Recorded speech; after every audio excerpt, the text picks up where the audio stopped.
All right, listeners, if you enjoy stepping into the past, remember to like and subscribe.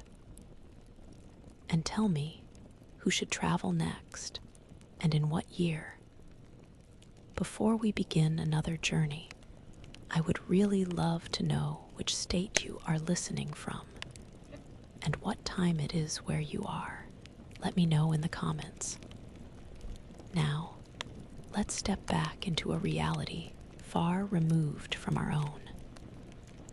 The persistent, damp chill seeps into her bones, clinging to the threadbare fabric of her unfamiliar clothes.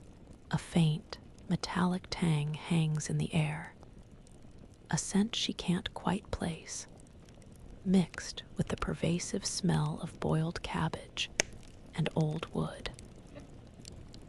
This is Moscow, 1970s, a city she only knew from history books and grainy documentaries.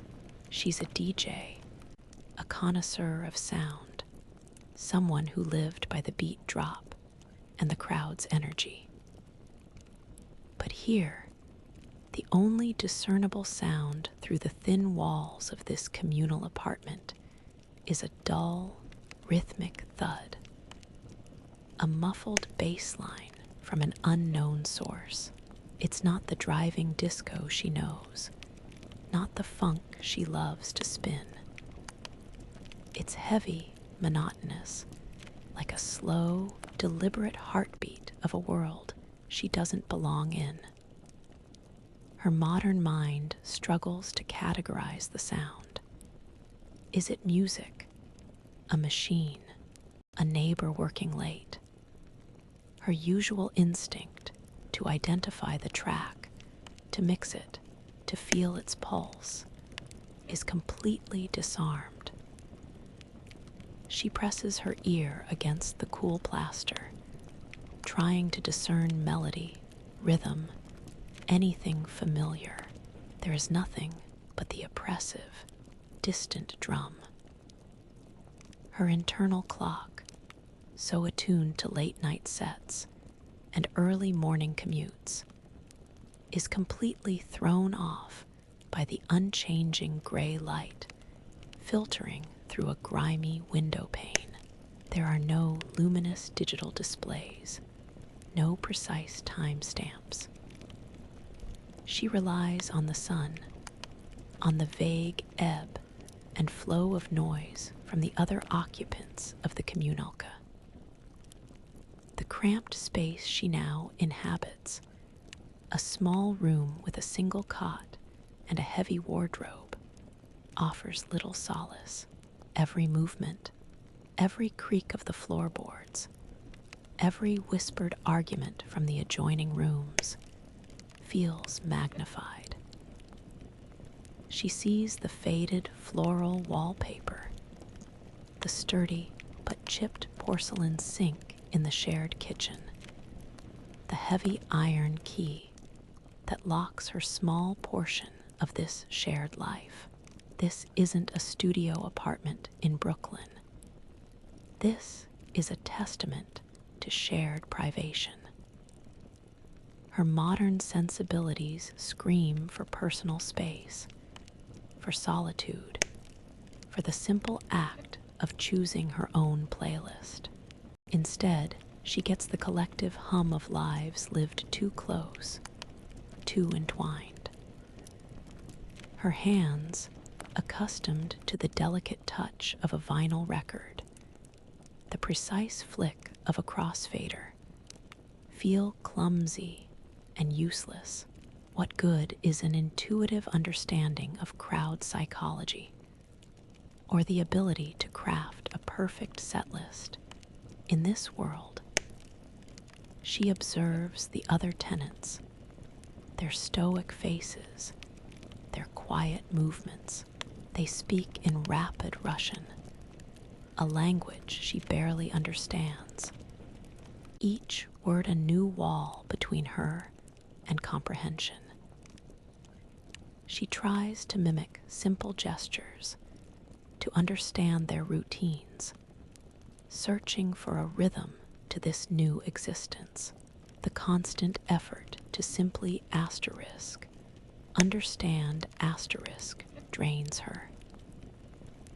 As the first week slowly grinds to an end, the dull thudding outside remains, an ever-present reminder of her displacement, the deep, pervasive fatigue settling into her bones isn't just from physical exertion, but from the immense mental strain of existing in a time and place so utterly alien, where even the soundscape is a foreign language, whispering a future she cannot yet grasp.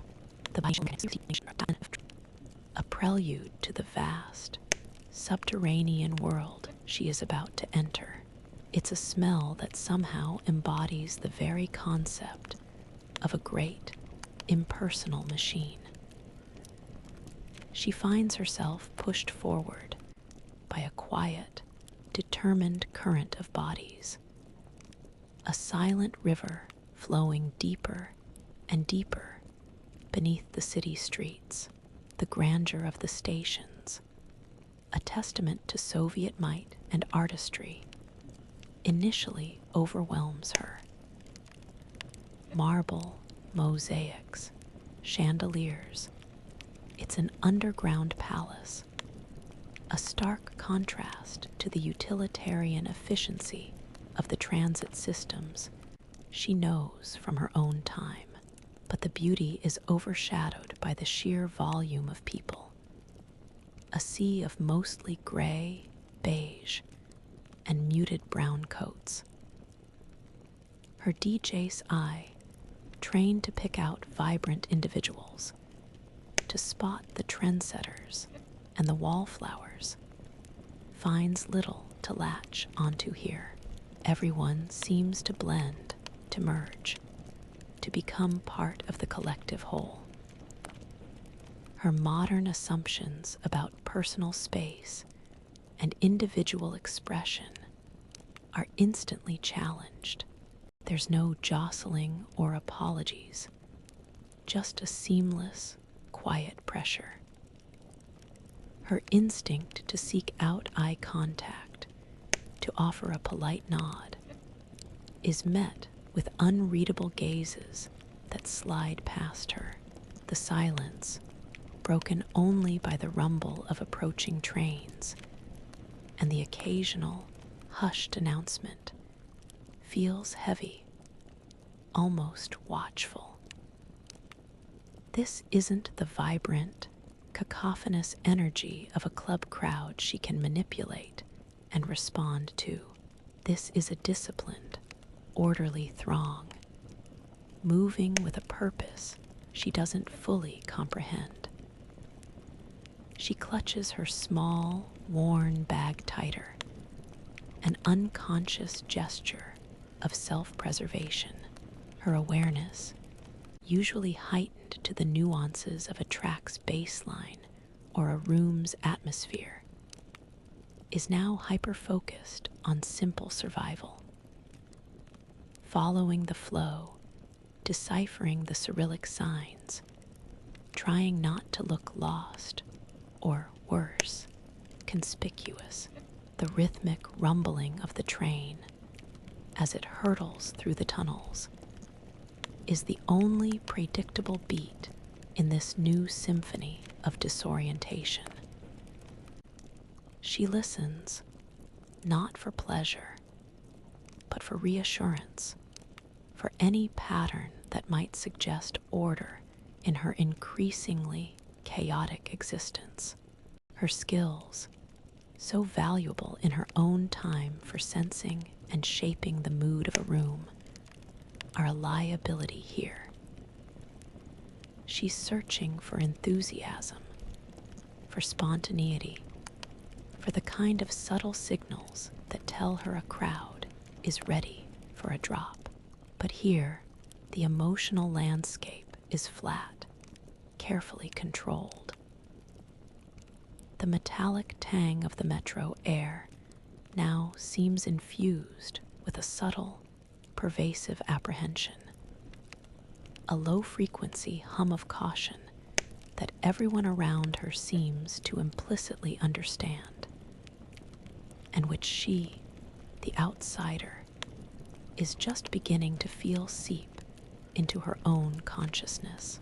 This shared, unspoken tension is a beat she's completely unable to mix or even fully comprehend, in contrast to the clean air she was used to. It hangs heavy over the city streets, a perpetual reminder of a different era, a different energy source. This pervasive scent is a new marker of Moscow, 1970s, as she ventures further from the relative familiarity of her communal apartment. Her feet, accustomed to the smooth surfaces of clubs and studios, navigate cobblestones and uneven pavements. She finds herself drawn away from the main thoroughfares, into the narrower, darker alleys that snake between apartment blocks and forgotten storefronts. Here, the gray uniformity of the main streets gives way to a shadowy intimacy, a place where people move with a slightly different rhythm. Her DJ's intuition, usually focused on the pulse of a dance floor, now attempts to read the subtler, more secretive currents of urban life. She notices quick, almost imperceptible glances, hands exchanging small, flat objects, hushed voices that break off abruptly as she approaches. Then a sound. It's faint, barely a tremor, but it snaps her head up. A rhythm, not the monotonous thud from the apartment building, but something syncopated, a bass line she recognizes, however distorted by distance and poor fidelity. It's a distant cousin to the beats she'd spin, a ghost of a groove. Her entire being, for weeks starved of meaningful auditory input, zeroes in. Her modern ears, trained to isolate specific frequencies and instruments from a complex mix, work overtime, trying to decipher the sonic puzzle. Is that a guitar riff? A saxophone? It's unmistakably Western, undeniably different asterisk from the state-sanctioned music she's occasionally heard crackling from radios. She follows the sound, her steps becoming lighter, more purposeful. Her instincts, dormant and frustrated, are suddenly alive. This is her language, her element, even if it's whispered and clandestine. She sees a dim light from a basement window, hears the low thrum grow a little clearer. A human figure leans against the wall, head nodding almost imperceptibly. A small, worn reel-to-reel tape recorder humming softly beside him. This is it, Magnetistat, the underground world of copied tapes, forbidden sounds. Her knowledge of music history tells her this is how global rhythms permeate iron curtains, through shared passion and defiance. Her modern assumptions about the free flow of information, about the sheer accessibility of any track at any time, are brutally contrasted with this furtive, risky exchange. The act of seeking out music here is not about convenience or choice, but about transgression. about finding a heartbeat of rebellion in a carefully controlled society. Her skills, which made her a conduit for celebration, now highlight the profound yearning for connection through sound, even at personal risk. The faint, alluring beat she chases through these shadowy alleys is not just a melody, it's a shared secret, a spark of something dangerously alive, something she instinctively knows is meant to be shared, to be amplified. The raw, desperate hunger for connection through music feels like a universal truth, even in this foreign, silent world. The remains water catching in her lungs, even indoors, within the walls of her communal apartment. The warmth from the central heating is fleeting, never quite chasing away the persistent chill that Moscow, 1970s, offers as a default setting. She rubs her hands together vigorously, a small, futile gesture against the pervasive dampness that seems to permeate everything, from her clothes to the very air. The gray light of the short winter days offers little psychological warmth. Her mind, however, is grappling with a far more profound and chilling sensation. The slow, dawning realization of her professional impotence.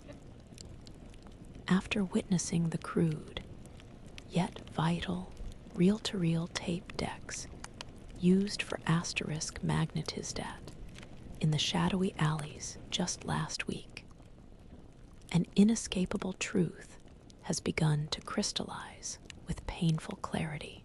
Her entire world, her very identity as a DJ, was built around a sophisticated ecosystem of cutting-edge technology.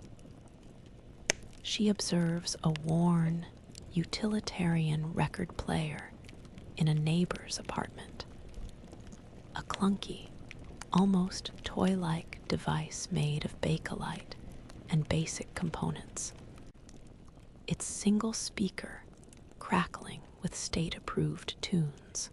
It's a playback machine, nothing more. The concept of *2* turntables, a dedicated mixer with multiple channels, precise pitch control for beat matching, cueing tracks in headphones, the rhythmic art of scratching. These are utterly alien, futuristic notions here, concepts that would likely be met with blank stares or suspicion. She finds herself tracing the contours of an imaginary setup in the air, her hands moving with the muscle memory of her craft.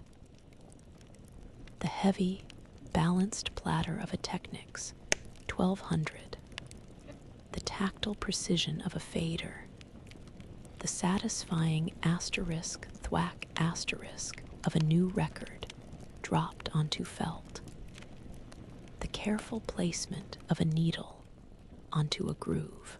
These are not merely tools. They are extensions of her artistry, sophisticated instruments that allow her to blend, to sculpt soundscapes, to guide a collective experience with precision and flair. Her modern mind, conditioned by decades of rapid technological advancement and instant gratification, struggles to reconcile itself with this stark reality. The sheer absence of such specialized equipment feels like a physical amputation, a loss of a fundamental limb. There are no delicate, counterweighted tone arms she recognizes, no heavy-duty direct drive motors designed for constant manipulation. No robust crossfaders built for rapid, seamless transitions between tracks.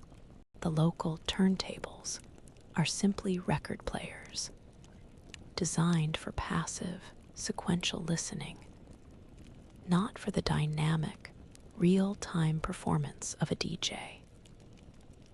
Her deeply ingrained assumption that the fundamental principles of sound reproduction and manipulation would be universal, albeit with varying degrees of fidelity, is now revealed as a naive, distant memory.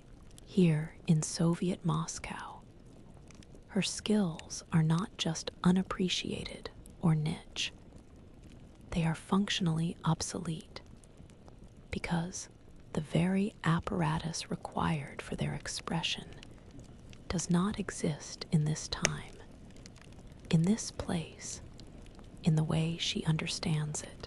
It's like a master painter without canvas or brushes, a highly skilled chef without a kitchen, or a coder suddenly stripped of all digital interfaces. The very tools that defined her purpose, that gave meaning to her hands and her ears, are a ghost of the future, a whisper of what is to come, utterly absent from the solid, immediate, and technologically sparse reality of 1970s Soviet Moscow. The understanding brings a quiet, desperate ache, deeper than the constant cold, a chilling revelation about the true, isolating nature of her temporal displacement, and the profound chasm that separates her present from her past life. The momentary, heavy silence sends a jolt through her. Her breath catches, held tight in her chest. It's a sound she's heard countless times in the shared apartment. But now, it carries a new weight, a new, dizzying spin of paranoia. Every rustle from the neighboring room, every muted cough, every distant clatter of pots from the communal kitchen seems imbued with a potential meaning she cannot quite grasp, yet instinctively fears. Her modern mind, accustomed to a world where personal space and privacy were rights, now struggles to navigate this constant, low-level surveillance. She finds herself constantly checking over her shoulder, even when alone in her small room, a reflex she never had before, the subtle nuances of human interaction, which as a DJ she once read with effortless mastery to guide a crowd's energy, are now twisted into a complex, unreadable code of caution and self-preservation. She sees faces in the market, in the metro, not as potential fellow dancers or sources of joy, but as opaque masks, each one carefully constructed. Her ability to read the room is completely overwhelmed, turning every public space into an arena of potential threats, a stage where she doesn't know the script or the audience's mood. The memory of her high-tech turntables, those sleek machines of precision and freedom, sharpens the edges of her present reality. They are not merely absent, they are utterly inconceivable in this Moscow of 1970s.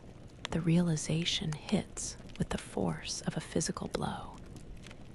This isn't a prolonged, vivid dream from which she will eventually awaken.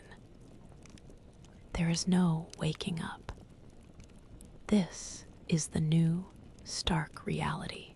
The chill that seeps into her bones isn't just the cold Russian winter. It's the chilling permanence of her displacement.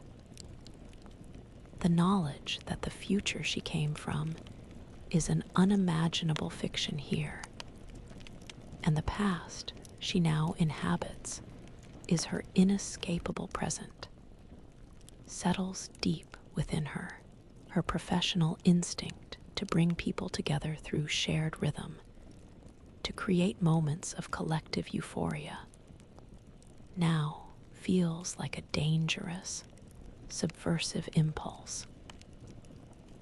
The forbidden beats she'd heard whispered in the alleys last week suddenly feel less like exciting discoveries and more like desperate, high-stakes acts of rebellion. The societal infrastructure, the state-controlled media, the quiet conformity of the populace, all scream a narrative of unity and order.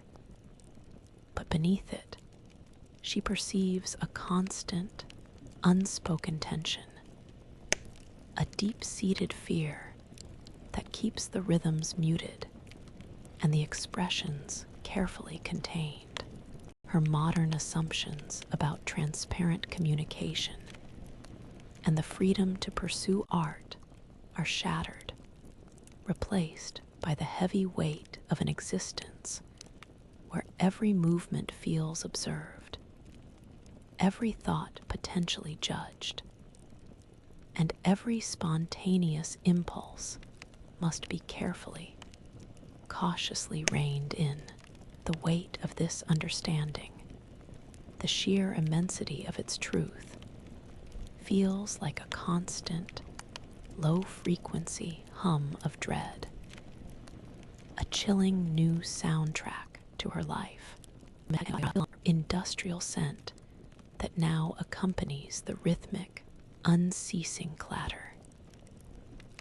She stands on the factory floor, a new recruit, her hands clumsy, performing a repetitive, simple task. The sheer scale of the machinery, the relentless, mechanical ballet of gears, presses, and conveyor belts, is a world away from the intimate, controlled chaos of a DJ booth.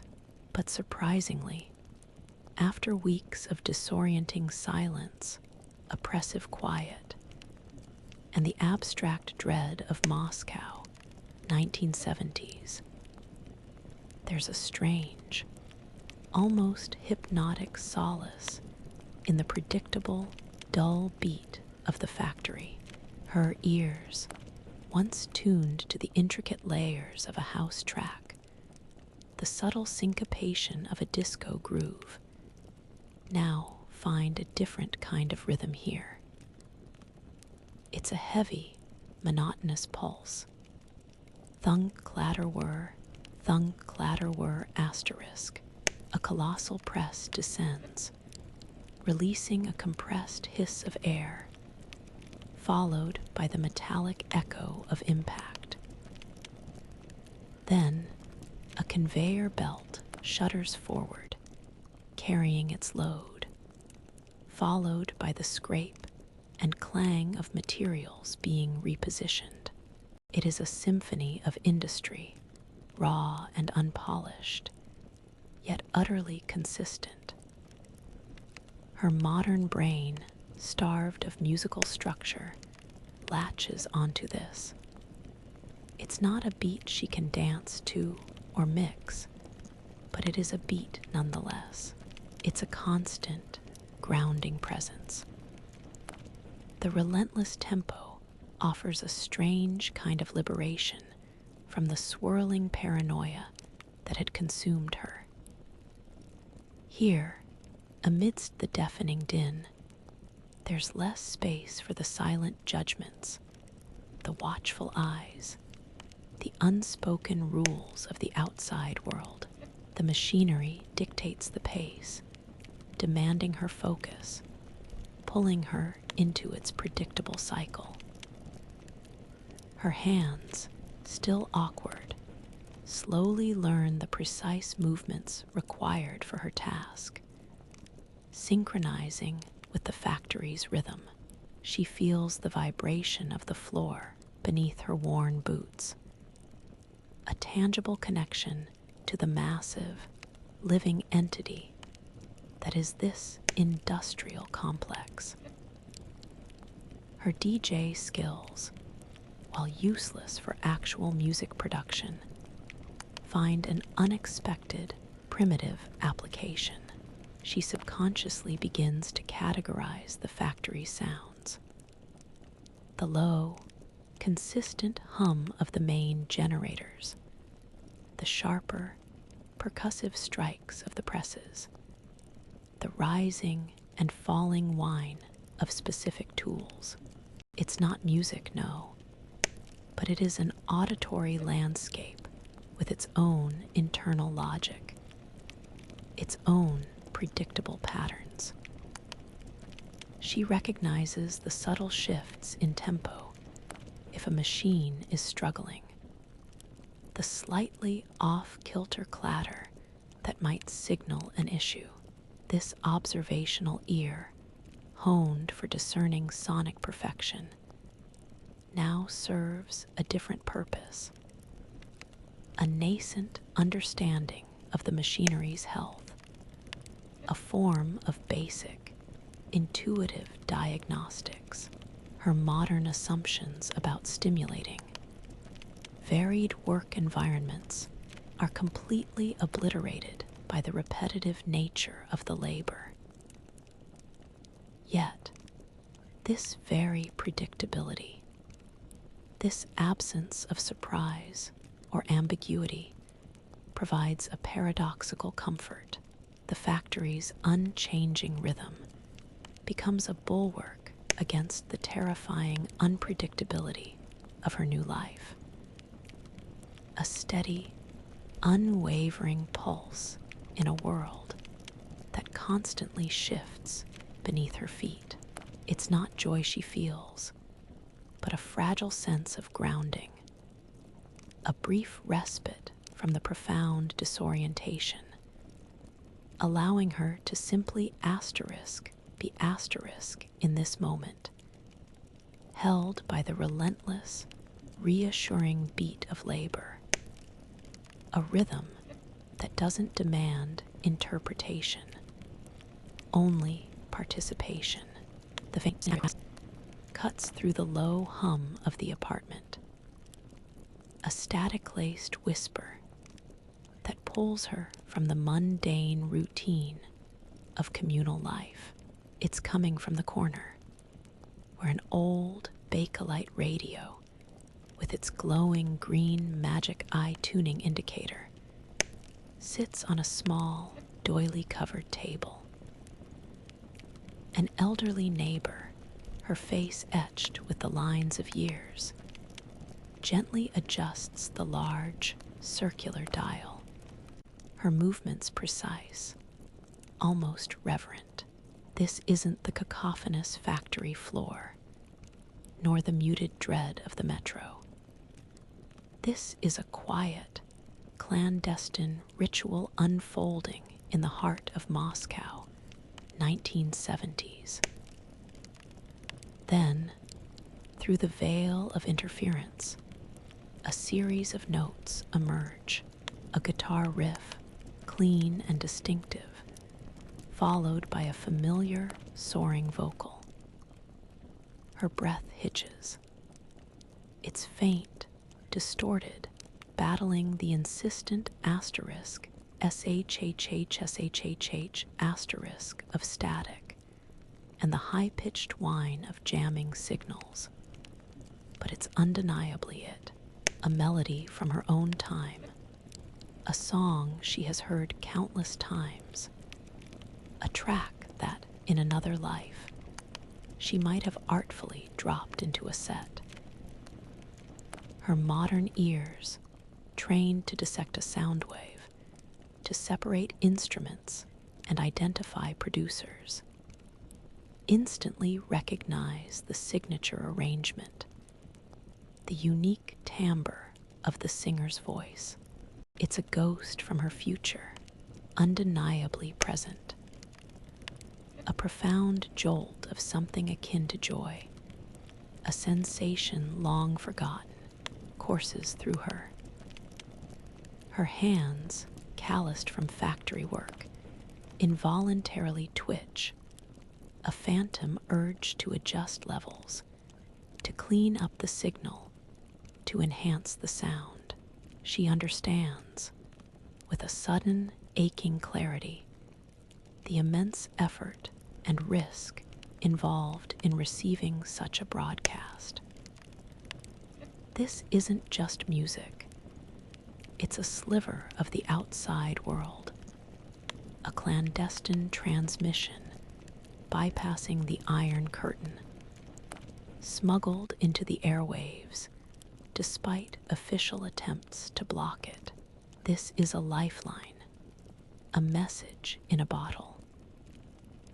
Her previous assumptions about music being a freely accessible commodity, a background noise to life, are starkly contrasted with this fragile, precious moment of reception. Her DJ brain, which thrives on connecting people through shared sonic experiences, suddenly has a purpose, however passive. She doesn't just hear the song, she feels the collective hunger for it, the silent defiance in the old woman's careful tuning, the universal yearning for a beat that transcends borders. The simple, familiar progression ignites a tiny, fierce flicker of hope within her, a recognition of her true self in a place that has, until now, demanded she be someone else entirely. The static, once an annoyance, now seems like a protective shroud, a natural camouflage for these forbidden sounds. The crackle and hiss become part of the experience, a testament to its illicit beauty as the track fades into more static, then into a Russian news report. The sense of connection lingers. This brief, almost miraculous encounter with a piece of her past, delivered through the fragile medium of an antique radio struggling against state interference, reminds her that while her tools might be gone, her fundamental understanding of music's power, its ability to unite and transcend, remains. The quiet, profound truth settles within her. Even in the deepest silence, even behind the heaviest curtain, the human spirit will always find a way to transmit its own defiant, beautiful frequency.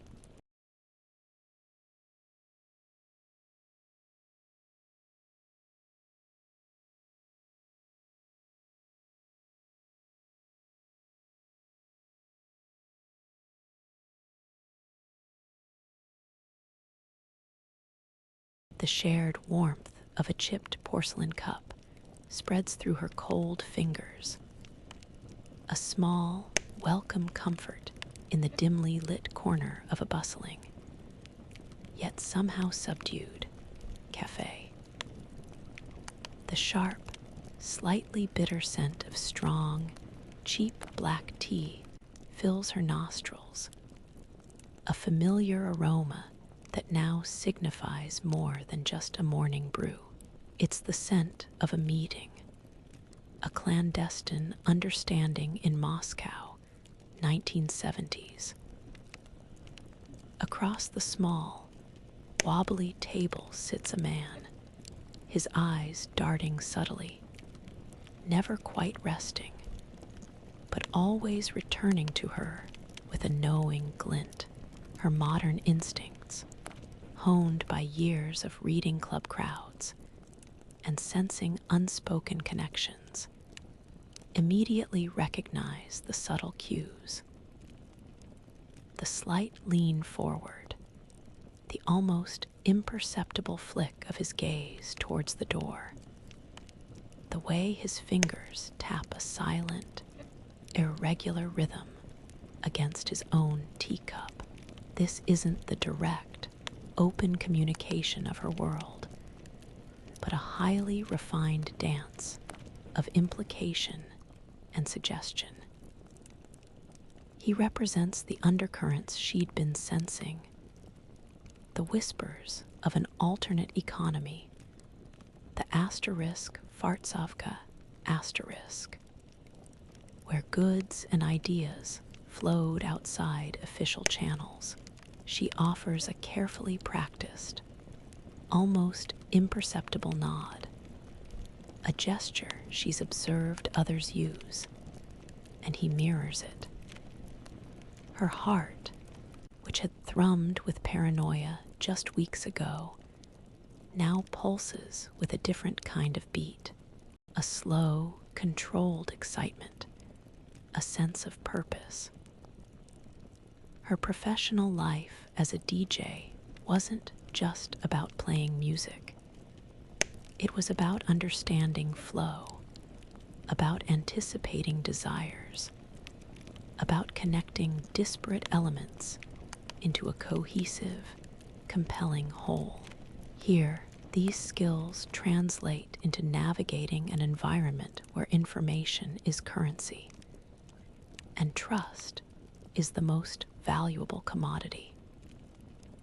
She watches his mouth, not for words, but for the subtle movements that might betray an emotion, a hesitation, a signal.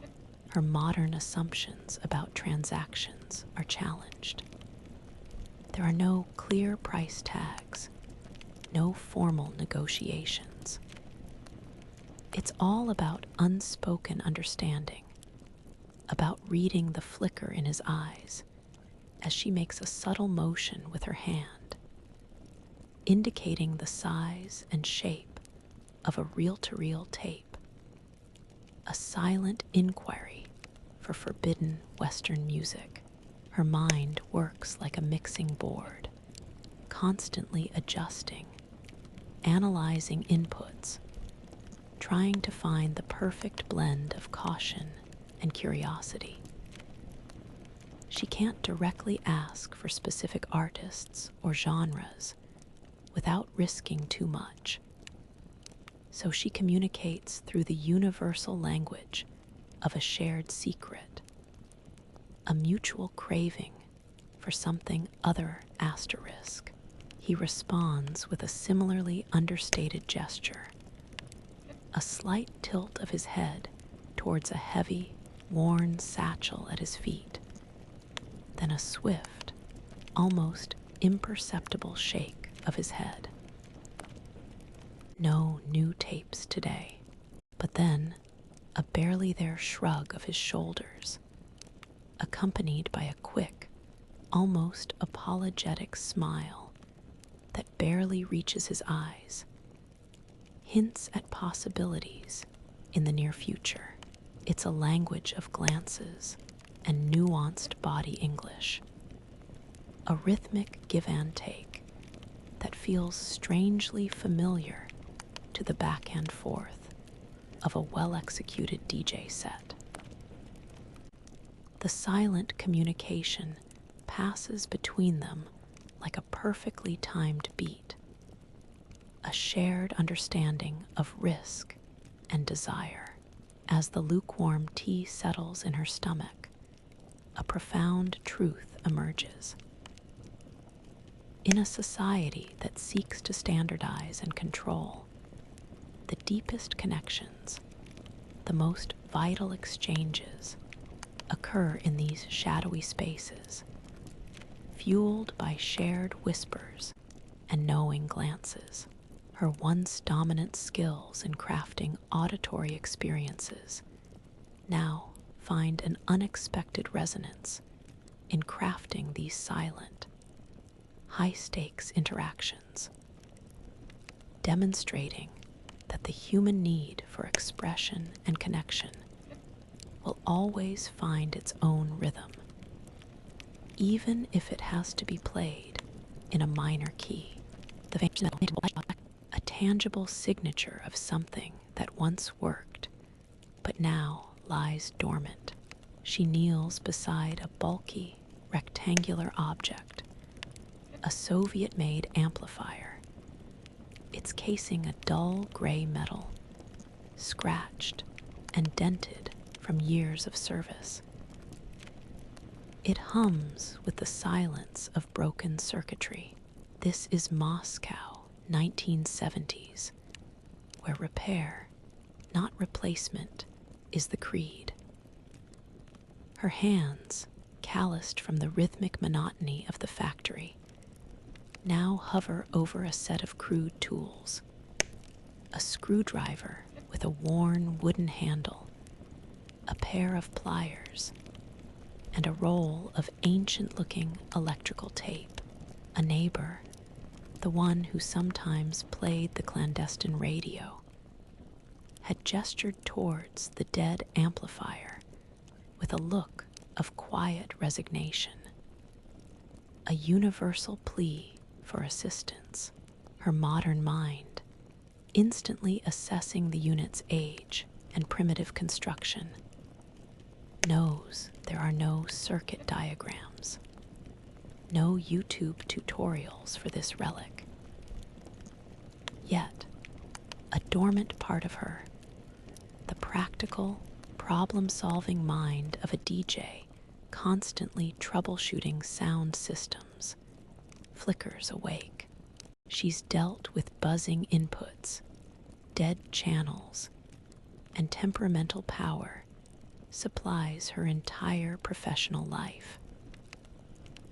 While her own equipment was infinitely more complex, the fundamental principles of electricity and signal flow, of cause and effect in audio pathways, are universal. With a cautious yet determined grip, she begins to unscrew the casing. The screws are stiff, resisting, but eventually yield with a squeal of metal. Inside, a labyrinth of thick, insulated wires, chunky capacitors, and glowing vacuum tubes greets her. It's a far cry from the microchips and integrated circuits she's used to. This is old-school electronics, raw and exposed. She recognizes the basic architecture: a power supply, input stages, an output stage. Her fingers, despite their lack of formal training, move with an intuitive understanding. She gently pokes and prods, testing connections, checking for obvious breaks in the wiring. The smell of dust, dislodged from deep within the chassis, fills the air. She recalls watching sound engineers back home, their focused intensity as they traced pathways, looking for the single point of failure. Her modern assumptions about easily replaceable components are quickly shattered. There are no spare parts here, not readily available. Repair means ingenuity, improvisation, or making do. She spots a bulging capacitor, its casing slightly distorted, a clear culprit.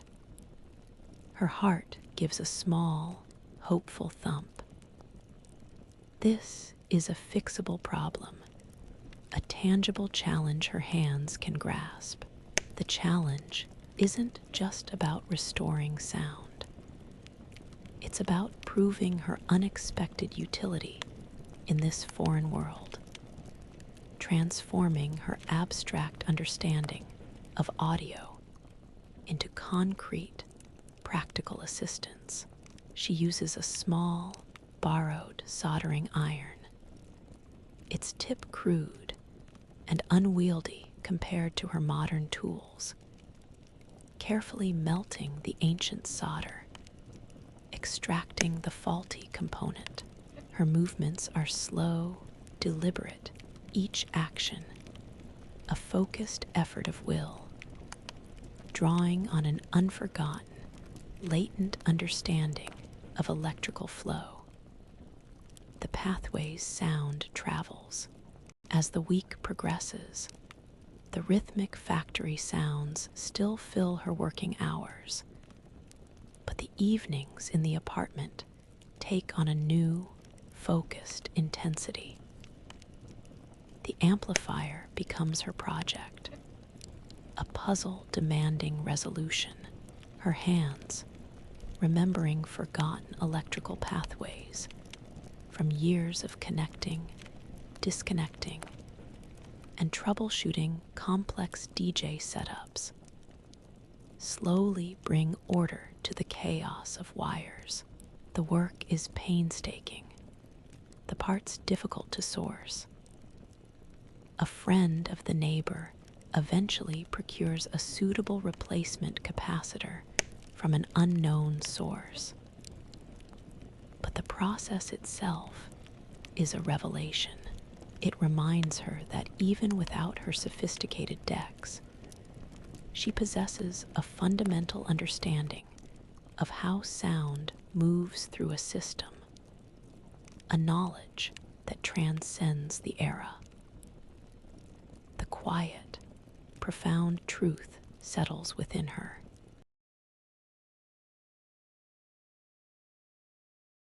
The faint, persistent hum of the newly revived amplifier, a low, steady current, fills the small room. It's a sound that smells faintly of warm electronics and a victory hard one. The air, usually heavy with the scent of boiled cabbage, now carries an almost palpable charge of anticipation. This is Moscow, 1970s, and a tiny, illicit gathering is about to take shape. A reel-to-reel tape recorder, borrowed from her neighbor, now sits connected to the resurrected amplifier. Her hands, still bearing the faint marks of repetitive factory tasks, move with a renewed precision, a forgotten grace. As she threads the magnetic tape, she feels the smooth plastic, the delicate film, a stark contrast to the rough metal of the machines she operates by day. Her professional instincts, long dormant, begin to stir. She can't mix, she can't scratch, but she can curate. She can choose the rhythm, set the tone, create a moment. Across from her, a few young faces are silhouetted in the dim light. They sit on overturned crates, on cushions salvaged from discarded furniture, their expressions a mixture of nervousness and intense expectation. These are the same young people she'd seen exchanging knowing glances in the shadowy alleys, the ones drawn to the whispers of forbidden rhythms. Her DJ's eye, trained to read a crowd, observes their subtle shifts, the way a foot taps tentatively, the slight forward lean of a shoulder, the way eyes once guarded now hold a flicker of defiant hope. This is her audience, albeit a silent, cautious one. With a soft click, she presses play. The music, initially a muffled, distant echo, gradually fills the space. It's American funk, vibrant and infectious. Its syncopated beat, and driving bass line utterly alien to the state-approved melodies that usually permeate the airwaves. The sound isn't pristine. There's a hiss, a slight warble from the tape, a thinness to the treble. Her modern assumptions about high-fidelity audio are constantly challenged. But here, quality is secondary to access. The sheer fact of the music existing, being played openly in a private space, is its own kind of perfection. She watches the young faces. A head begins to nod, slowly at first, then with more conviction.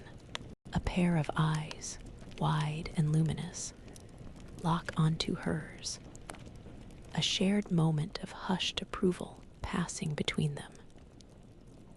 A slight, almost imperceptible smile plays on another's lips.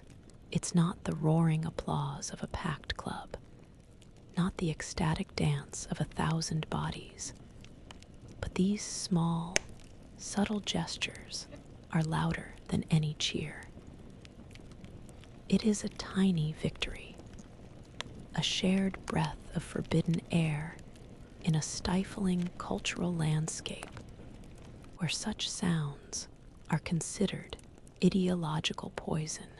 Her ability to facilitate this moment, to bring this rhythm to life, even with rudimentary equipment, validates her deepest sense of self. As the track pulses, filling the room with its illicit energy, she feels a profound connection, not just to the music, but to these hungry, yearning souls. This isn't about making people dance. It's about giving them permission to feel, to dream, to connect to a world beyond their immediate sight. The silent nods and knowing glances are a confirmation of music's universal power, a power that transcends language, ideology, and even time. It reminds her that her purpose, in any era, is to find the beat that resonates, to amplify the unheard, and to give voice to the unspoken longing for something more. It is a fragile, precious truth, a beacon of light in the vast, gray landscape of her displacement.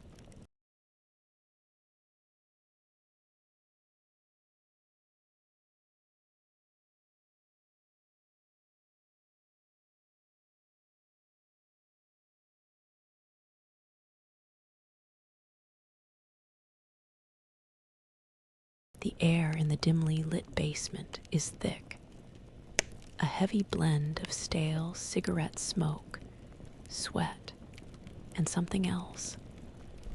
A nervous, hopeful energy that crackles on her skin. Beneath it all, a muffled, persistent throb. It's the pulse of a hidden club, a clandestine heartbeat deep beneath the streets of Moscow, 1970s. She stands at a makeshift booth, a rickety table draped with a dark cloth, the resurrected amplifier, and the reel-to-reel tape recorder from her apartment, its central altar. The room is packed, a crush of bodies swaying almost imperceptibly in the gloom. Faces are indistinct, lit only by the occasional flicker of a smuggled lighter or the bare bulb hanging precariously overhead. Her DJ's intuition, which once guided her through vibrant, pulsating crowds, now senses a different kind of intensity. Here, the energy is tighter, more contained, a shared secret held close. Each person present is taking a calculated risk, simply by being here, listening. Her hands, once accustomed to the smooth, precise movements of a modern turntable, now carefully manipulate the fragile tape, ensuring it unwinds without snagging. She presses play. The muffled beat, which had been a constant low-frequency presence, suddenly sharpens, clarity bleeding into the space. A driving disco bass line, clean and undeniable, fills the air. It's a track she knows intimately. A global hit from her own time. A beacon of pure, unadulterated joy that feels utterly subversive in this Soviet basement. A collective exhale ripples through the crowd. It's not a cheer, not a shout, but a soft, almost soundless release of pent-up emotion. Shoulders, previously hunched, straighten fractionally. Heads begin to nod, not just tentatively, but with a growing, almost desperate rhythm. She sees quick, furtive glances exchanged, eyes meeting in shared understanding. A silent acknowledgement of the audacity of this moment.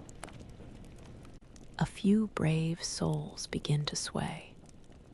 A subtle shift of weight from foot to foot. A small, private dance in the communal dark. Her modern assumption that music is a universal language, a source of unadulterated pleasure, is not just confirmed, but profoundly amplified here by the sheer weight of what it means. Her skills, typically used to build euphoria, are now focused on maintaining this fragile bubble of freedom. She monitors the sound, adjusts the volume with careful precision, ensuring the music is loud enough to be felt, but not so loud as to carry beyond the basement walls.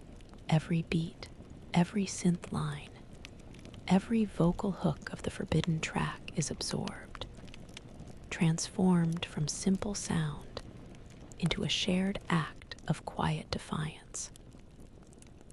She watches the faces, now more visible as they relax into the rhythm, searching for those small, vital signs of connection she knows so well. A young man, his eyes closed, sways gently, a faint smile on his lips, lost in the rhythm. As the track reaches its crescendo and then begins its fade, a collective sigh fills the room once more, tinged now with wistful satisfaction. The energy of the crowd hasn't been unleashed in a frenzy, but channeled into a deep, internal resonance. It reminds her that music isn't just entertainment, it's sustenance, a vital nutrient for the soul, especially when it's scarce and hard-won. The profound, shared experience of these forbidden sounds, facilitated by her simple act of playing a tape, confirms that the power of a beat to unify, to transport, and to inspire a collective, silent freedom transcends all barriers, even those made of ideology and time. The clothes, her ears, once trained to blend tracks, now fine-tuned to pick out the rhythms of secrecy in Moscow, 1970s. Her modern ear, accustomed to direct, often unfiltered conversation, struggles with the nuances. Words that seem innocuous on their surface, plastic, bones, ribs, rocking chair, are whispered with an intensity that implies a hidden meaning. She understands that these aren't literal terms, they are metaphors, code for the coveted asterisk magnetisdat asterisk recordings pressed onto X-ray film, for Western music, for the very act of descent, her DJ's instinct for interpreting subtext, for sensing the unspoken energy of a crowd, now focuses on decoding this intricate linguistic improvisation.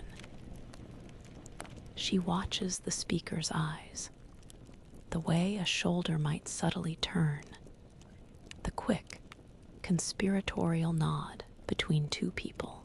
It's a performance, a beat played for insiders, a deliberate exclusion of anyone who doesn't understand the groove.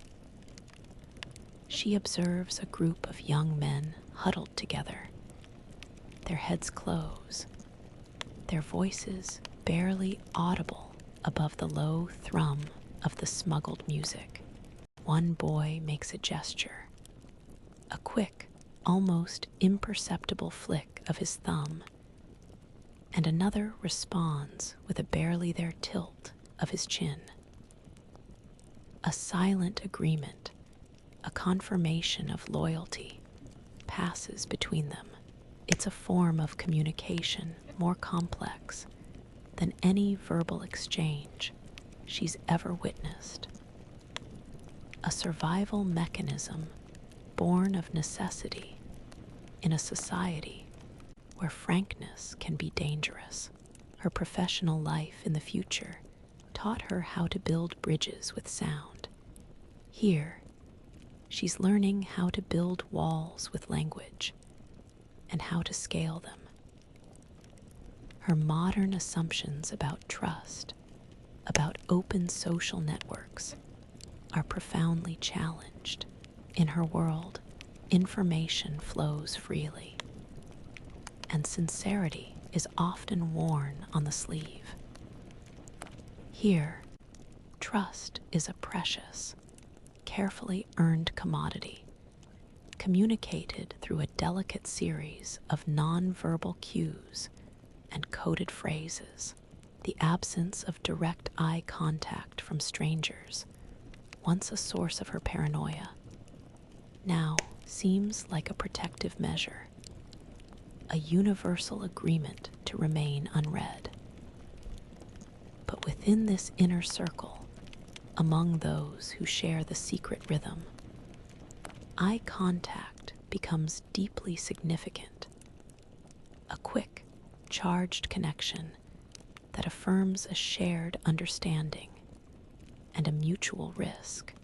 She begins to differentiate between the casual, public patter and the specific, hushed tones that signal a transition to the coded language. Her brain, like a sophisticated audio mixer, filters out the white noise of official discourse and zeroes in on the subtle frequencies of genuine, hidden communication. The tension in the air, the constant underlying hum of caution, is not just about the threat of discovery. It's also about the delicate balance of maintaining this intricate web of mutual understanding and protection. The weight of each whispered word, each knowing glance, is immense.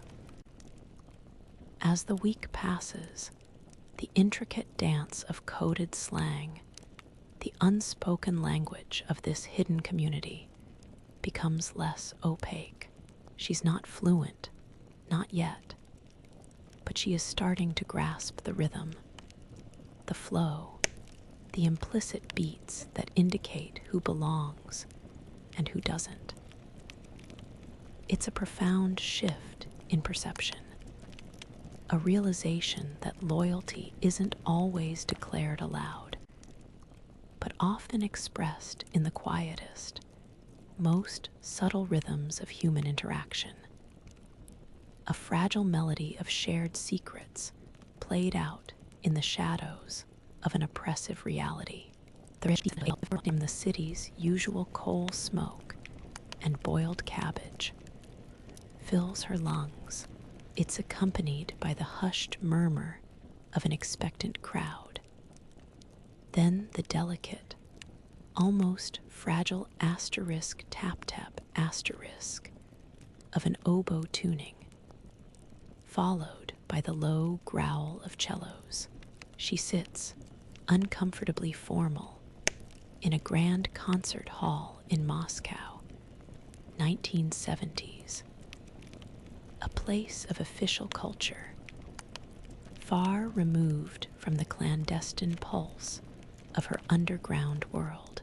Her modern assumptions, steeped in the vibrant, driving rhythms of electronic music, initially make the atmosphere feel stiff, almost alien. The audience sits with an almost reverent stillness, their faces composed, their movements minimal. She misses the freedom of movement, the spontaneous energy of a crowd compelled to dance. Her ears, attuned to strong, predictable beats and infectious grooves, brace for something that might feel slow, perhaps even ponderous. But as the conductor raises his baton and the first notes bloom from the orchestra, something primal awakens within her. Her DJ's brain, which instinctively dissects sound, searches for structure, for rhythm, for emotional arc, the sheer complexity of the music. A swirling tapestry of violins, brass, and percussion is overwhelming yet compelling. She begins to break it down, not as individual tracks to be mixed, but as layers within a single, unfolding composition. The distinct sections of the orchestra become like different channels on a mixer, each contributing its unique timbre to the whole. She identifies themes emerging, receding, and returning, much like the progression of a well-crafted set. She feels the conductor's subtle cues, the way his hands shape the sound, controlling the dynamics, building tension, then releasing it in a cascade of harmony. It's a different kind of beat matching, a human one, where timing is measured not in milliseconds, but in the collective breath of dozens of musicians. The crescendos become powerful builds. The soaring melodies evoke the emotional intensity of a drop. She finds herself leaning forward, her body unconsciously responding to the ebb and flow, the intricate, shifting rhythms that are far more complex than a simple 4/4 beat. The initial foreignness fades, replaced by a deep immersion in the universal language of musical storytelling. Her hands, usually itching to manipulate faders or cues, remain still, but her mind is alive, processing, analyzing, appreciating.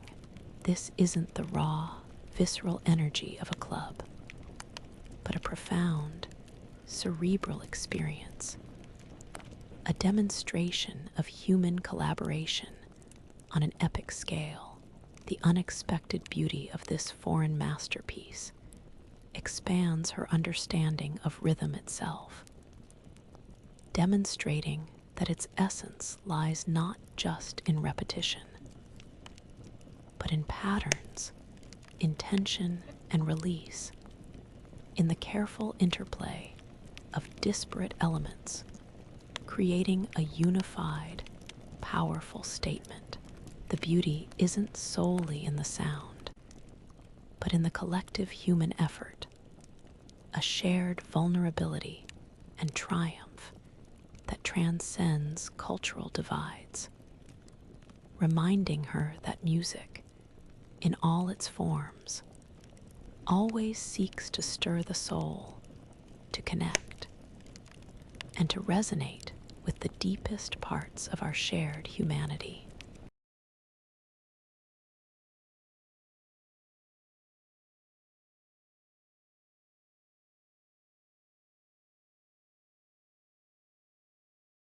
The familiar, heavy smell of stale cigarette smoke, mingling with the faint, sweet scent of cheap perfume, and the underlying musk of many bodies in close proximity, now feels less suffocating and more like a shared atmosphere.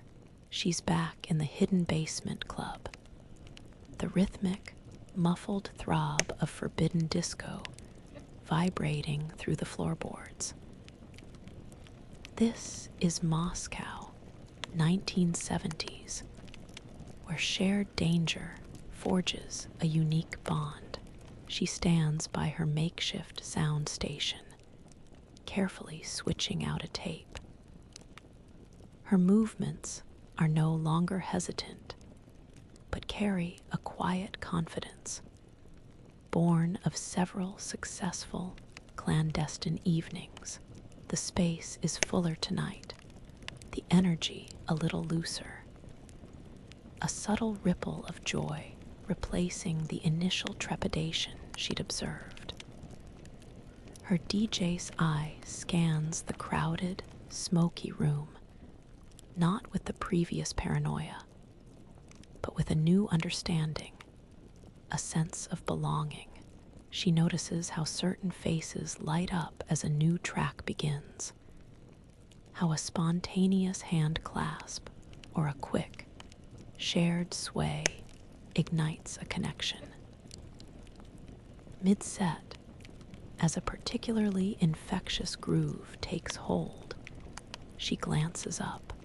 Her eyes meet those of the young man she'd seen closing his eyes, lost in the music weeks ago.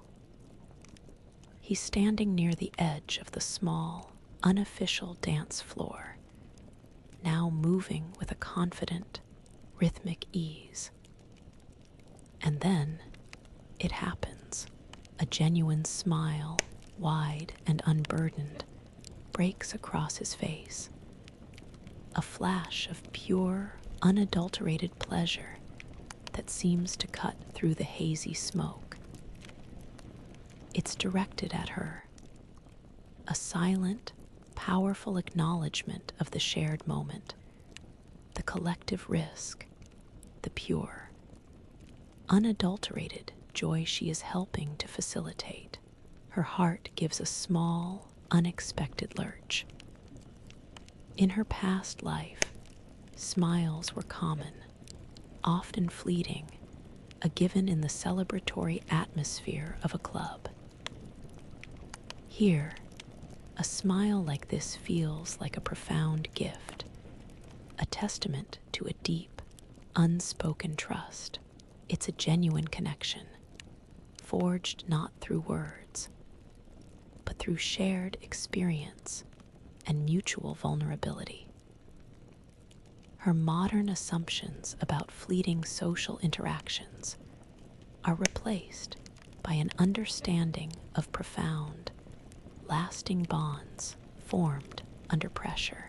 Her skills, which had once created transient moments of fun, are now clearly enabling something far deeper. A communal release, a safe space carved out of a restrictive world. The camaraderie in the room is palpable. It's not boisterous or loud, but a quiet, almost sacred communion. People aren't just dancing, they're connecting on a level that transcends language and social barriers.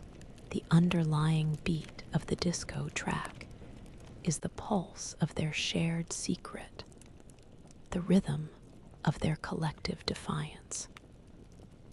She feels the vibration of the floor, the subtle shifts in the crowd's energy, and for the first time, she doesn't feel like an outsider observing a foreign ritual.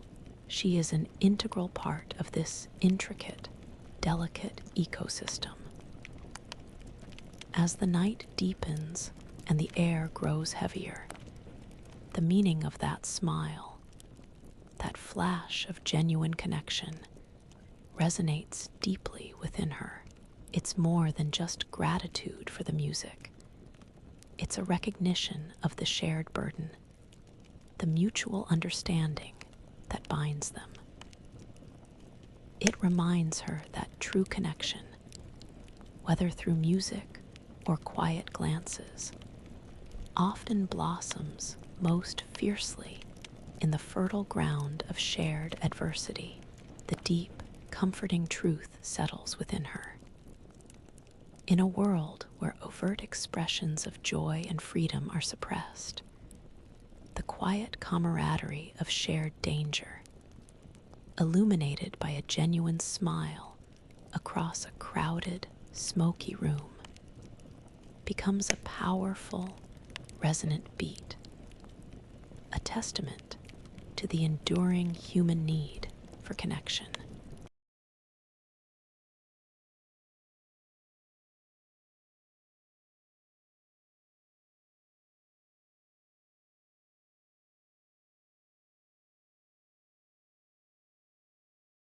The low thrum of the bass drum pulses through the rough wooden floorboards, a physical sensation reverberating up through her worn boots and into her very core. The air, thick with the shared exhalations of many bodies and the lingering scent of cheap tobacco, feels charged, electric.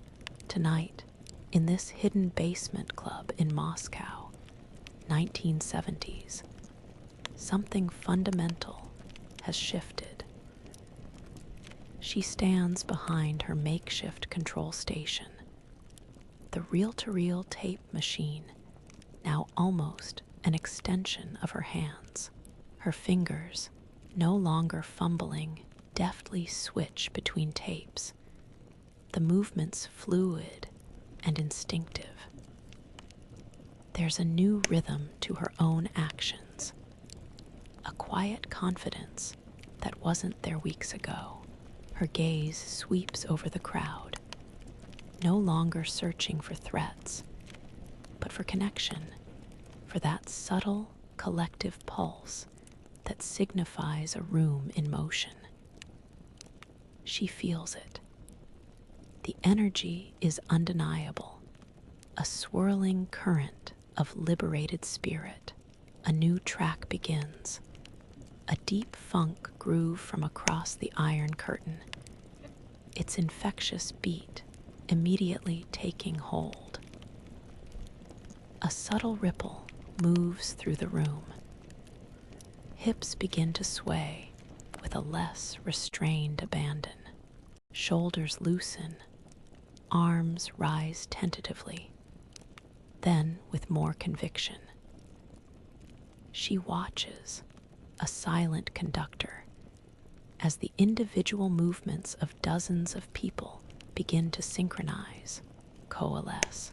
The entire space, from the furthest corners to the packed center, is responding not just to the music, but to her curation, her sequencing of these forbidden sounds. The room is moving to her rhythm, a visceral, undeniable testament to her influence.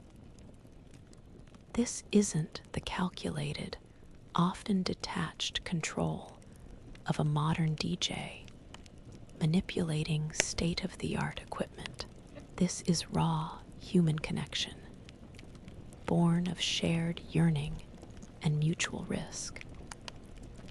Her modern assumptions about instant, effortless entertainment are replaced by the profound, hard-won satisfaction of creating such a moment in defiance of pervasive control. She had initially felt stripped of her tools, her profession rendered obsolete.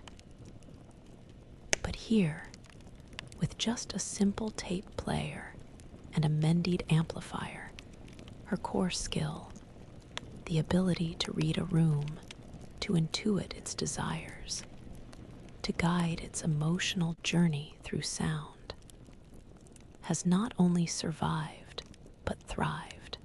She sees the faces now, illuminated by the bare bulb, no longer wary or distant. Smiles are more frequent. Eyes meet hers with open warmth and genuine recognition. Hands reach out, not to grasp, but to offer a shared, knowing gesture of appreciation as she seamlessly transitions from one track to the next. She feels a profound sense of belonging, not just as an invited guest, but as an integral, essential part of this clandestine community. It's a belonging earned through her unique ability to provide something vital, something that speaks directly to their hidden selves. As the night deepens, the surge of confidence within her isn't just about the power of the music, but about the rediscovery of her own purpose in this impossible time. The rhythmic pulse of the hidden club, the collective, uninhibited sway of the bodies, feels like a collective heartbeat, a testament to the enduring human spirit that seeks out joy and connection, even in the most restrictive environments. The deep, affirming truth settles within her.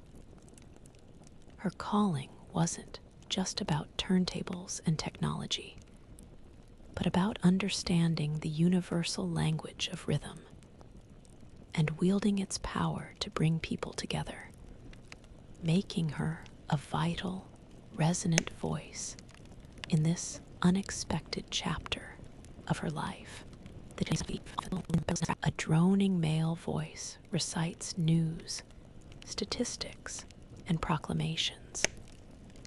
Its tone flat, unwavering, like a metronome set to an eternal, monotonous beat.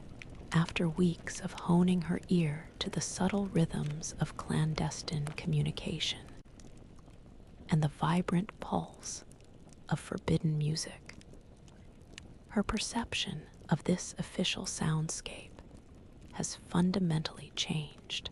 Her modern mind, accustomed to a cacophony of diverse media voices and the rapid-fire information flow of her own time, now registers the stark, deliberate uniformity of the state broadcast. It's not just boring, it's a carefully constructed sonic environment. Her DJ's ear, trained to detect subtle shifts in a track's energy, to identify emotional inflection, now recognizes the underlying manipulation in that droning voice. There are no dynamic shifts, no engaging vocal inflections, no carefully crafted emotional arcs like those in a compelling piece of music. The voice remains consistently calm, authoritative, unwavering, even when delivering news that, to her modern sensibilities, should evoke urgency or concern. It's a carefully engineered neutrality designed to soothe, to assure, to prevent any emotional resonance that might lead to independent thought or questioning. She hears the repetition of key phrases, the consistent focus on positive narratives, the subtle downplaying of anything that could be perceived as a problem. It's a monotonous rhythm, meticulously maintained. Her modern assumptions about objective reporting and freedom of the press are brutally contrasted with this auditory control. In her world, information often came with a beat, a hook, an emotional cadence. Here, the absence of such elements is itself a powerful statement. She realizes that the very lack of dynamism, the persistent dullness, is a deliberate strategy, a form of sonic anesthesia. It's a constant, low-frequency hum designed to lull, to subdue, to bypass critical thought. Her professional instinct to engage an audience, to captivate with sound, makes her acutely aware of how this medium is being used, not to inspire, but to manage and control. She observes her neighbors as they listen, their faces impassive, their movements unhurried. They seem to absorb the droning voice without visible reaction, as if it's simply part of the background, like the perpetual chill or the smell of cabbage. This collective passivity, this unspoken acceptance of the monotonous beat of official information, is itself a chilling rhythm. It speaks volumes about adaptation, about the human capacity to tune out what cannot be changed, or perhaps to internalize it so deeply that it no longer feels alien. As the week progresses, the chilling static and the droning voice become less an annoyance and more a profound lesson in the power of ambient sound to shape perception. Her acute sensitivity to sound, once a tool for celebration, now serves as a finely tuned instrument for detecting the unseen currents of control, the constant, unchanging rhythm of state media, meticulously engineered to foster a particular societal beat, becomes a stark reminder that even in silence or in manufactured sound, there are always rhythms to be deciphered, and that some beats are designed not to move the body, but to contain the mind. The profound truth settles within her. Sound, in any era, is a powerful tool, capable of both liberation and subtle, insidious manipulation. The is marked by a new kind of hum in her mind, a restless, persistent buzz of an idea sparking, igniting against the backdrop of Moscow, 1970s. She had spent countless hours at the factory, the rhythmic clatter a constant companion, but her evenings were now consumed by a different kind of beat. She'd play a forbidden tape on the reel-to-reel, watching the faces in the underground club, feeling the shared energy.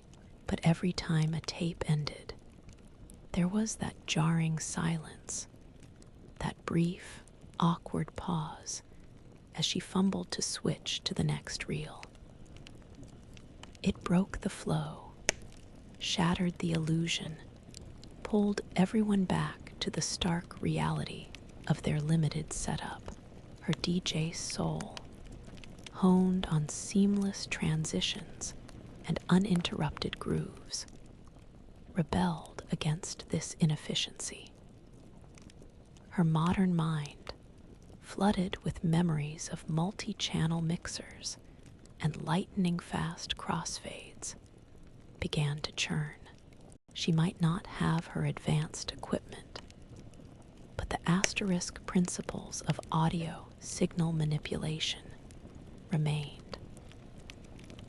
What if she could construct a rudimentary way to transition between two sound sources? However simple, a basic circuit, perhaps involving a few switches and potentiometers, the humble ancestors of modern faders. She envisioned a small box, no bigger than her hand, with simple controls, allowing her to fade one tape out as another faded in. The idea felt audacious, yet tantalizingly within reach. Her hands, which had so recently learned to mend broken pathways in the amplifier, now itched to build. She mentally deconstructs the components she'd seen: resistors from old radios, capacitors from discarded electronics, simple switches that could route the audio signal.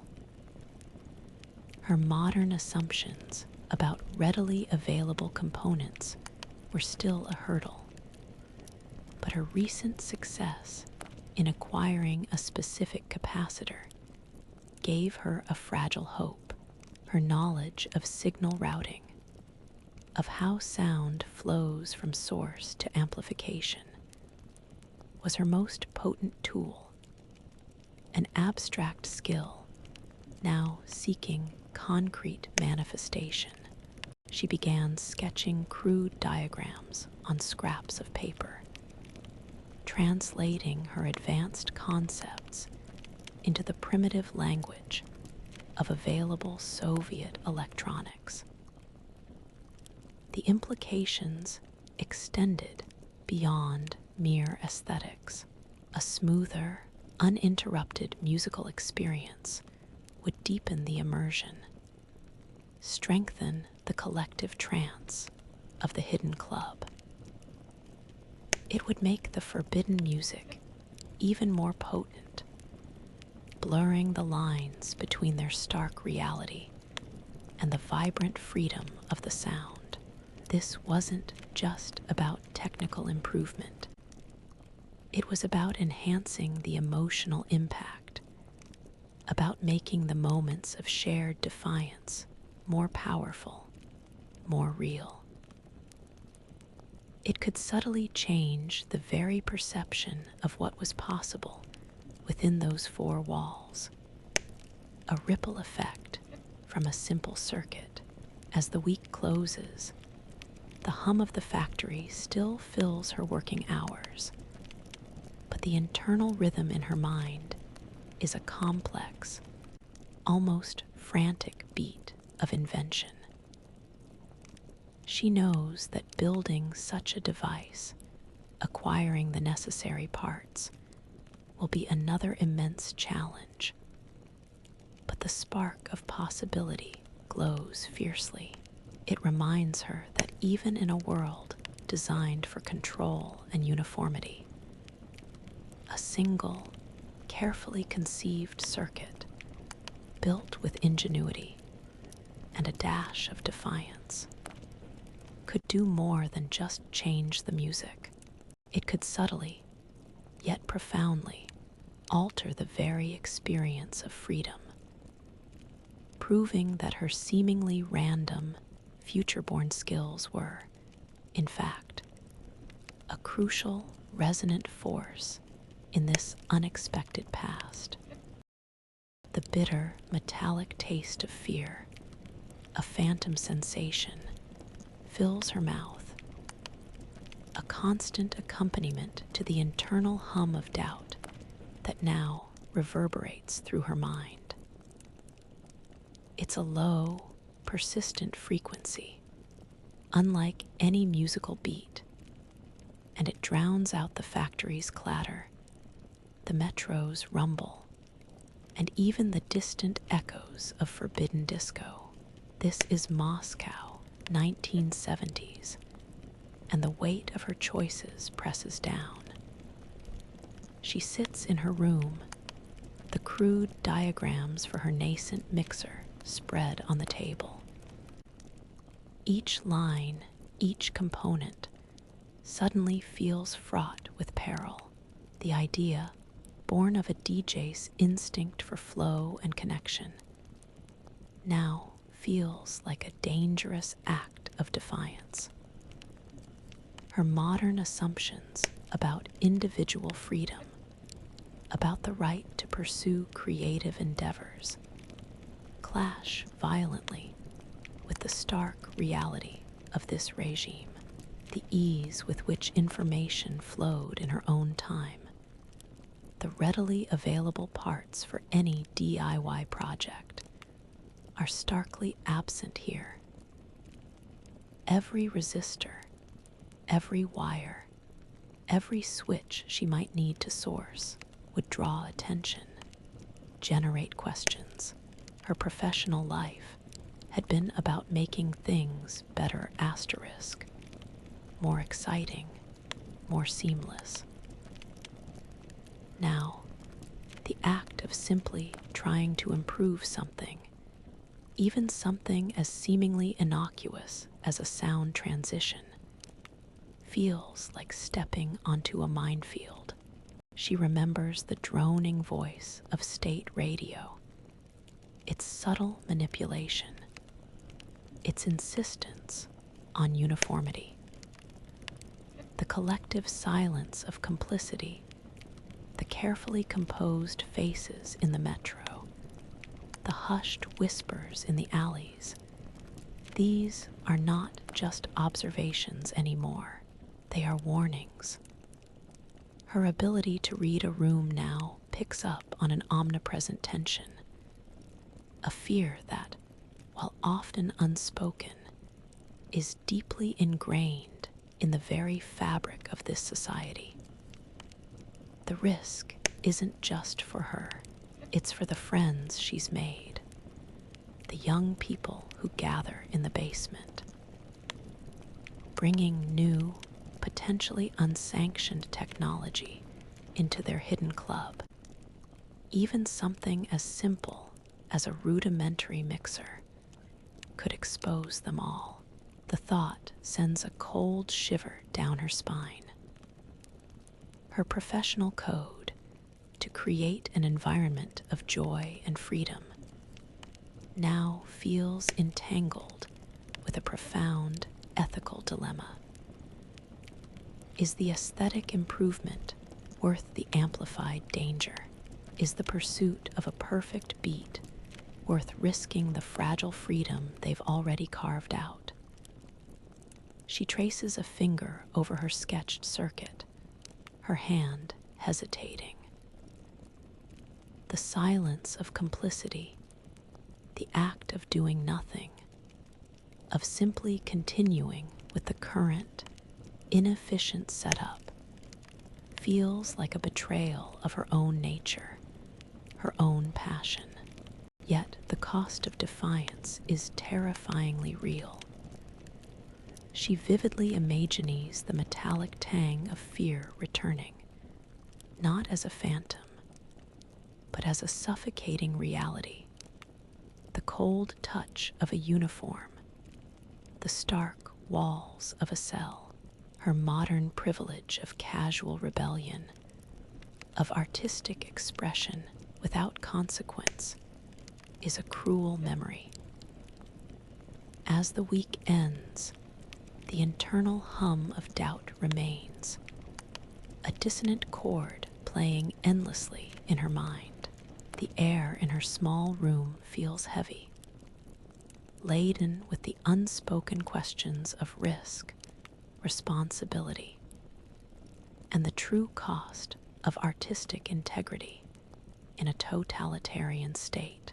It reminds her that while she has found a renewed purpose in providing forbidden music, the true challenge here is not just survival, but navigating the treacherous landscape between personal passion and profound ethical responsibility, between the silence of complicity and the dangerous, yet vital, rhythm of defiance. The shock of her small, shared room, mingling with the ever-present smell of damp stone. Under the weak glow of a bare bulb, she leans over a collection of salvaged parts, her brow furrowed in concentration. This is Moscow, 1970s. And this week, the internal hum of doubt from last week has been replaced by the focused, almost meditative rhythm of creation. This is the careful calibration of a makeshift device, a deliberate choice to engage, to act, rather than passively observe. Her hands, still carrying the faint traces of grease and the rhythmic ache from the factory floor, now perform a delicate, precise ballet. She's constructing the rudimentary audio mixer, the idea for which had sparked weeks ago. The casing is a repurposed tin box, painted a drab gray to be inconspicuous. Inside, a sparse landscape of wires, resistors, and capacitors, all scavenged or traded for, slowly takes shape. Each component is chunky, far from the miniaturized wonders of her own time. She carefully strips the insulation from a wire with a dull knife, her fingers feeling for the subtle give, a stark contrast to the precision tools she once used. Her modern assumptions about readily available, standardized parts are constantly challenged, forcing her into ingenious improvisations, making do with what exists. She traces the circuit diagrams she's painstakingly scrawled on rough paper, translating her advanced knowledge of audio engineering principles into the primitive language of 1970s Soviet electronics. A potentiometer, a variable resistor, becomes her fader, its knob a recycled piece of plastic. She solders each connection with a heavy, clumsy iron, the metallic sizzle a small, satisfying sound. Her DJ's brain, which once understood complex signal paths in sleek digital interfaces, now navigates these fundamental electrical flows with an almost visceral understanding, feeling the invisible currents, anticipating where a hum might creep in or where a signal might degrade. The core of her work is calibration. With the amplifier and a tape recorder connected, she tests the rudimentary channels. A low, persistent buzz emerges, a ground loop, a common enemy of audio engineers across all eras. Her lips tighten. She adjusts the grounding, reroutes a wire, and the buzz recedes, replaced by a cleaner, albeit still imperfect, signal. She meticulously turns the repurposed knobs, listening intently for smooth transitions, for the absence of pops or cracks. Each subtle adjustment of resistance, each minute shift in current, is a step towards bringing her vision to life. This isn't just technical work. It's a defiant act, using her future knowledge to bend this past reality to her will. A small assertion of technological agency, her decision to build, to act, feels like a profound liberation. The fear is still a low thrum beneath the surface, but it's now overshadowed by the focused intensity of her purpose. She knows the risks, understands the societal restrictions, but the desire to enhance the shared experience of the forbidden music, to make those moments of communal freedom even more potent, outweighs the potential consequences. This makeshift mixer isn't just a piece of hardware. It's a physical manifestation of her resolve, a tangible commitment to the underground rhythm she has found. As the week culminates with the satisfying, albeit faint, click of the last knob being secured into the crude casing, a profound sense of accomplishment washes over her. The dull gleam of the finished device reflects the flickering light, a silent testament to ingenuity in adversity. It reminds her that true power isn't always in grand gestures, but often in the quiet, determined act of creation, of choosing to infuse a restrictive environment with a small, yet resonant beat of innovation. Like a ghost in the familiar scent of stale smoke and damp earth. Tonight, however, that energy is not just a nervous tension, but a nascent hum of anticipation. She stands behind her makeshift booth, the crude, repurposed tin box of her mixer, now an integral part of her setup. Its scavenged knobs and switches gleaming dully under the single, bare bulb. This is Moscow, 1970s, and a quiet revolution of sound is about to unfold. Her hands, no longer just moving between tapes with a practiced efficiency, now hover over the mixer's controls. The first reel of forbidden disco spins, its infectious beat filling the room, pulling the hidden crowd into its familiar, liberating rhythm.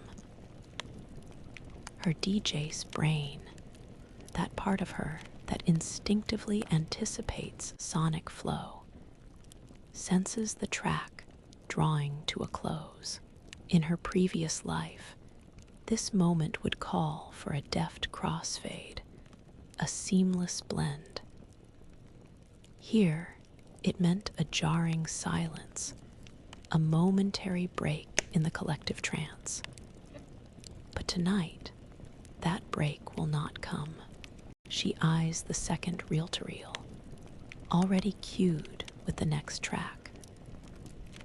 With a focused breath, her right hand begins to slowly, deliberately turn one of the recycled plastic knobs, gradually fading out the current music.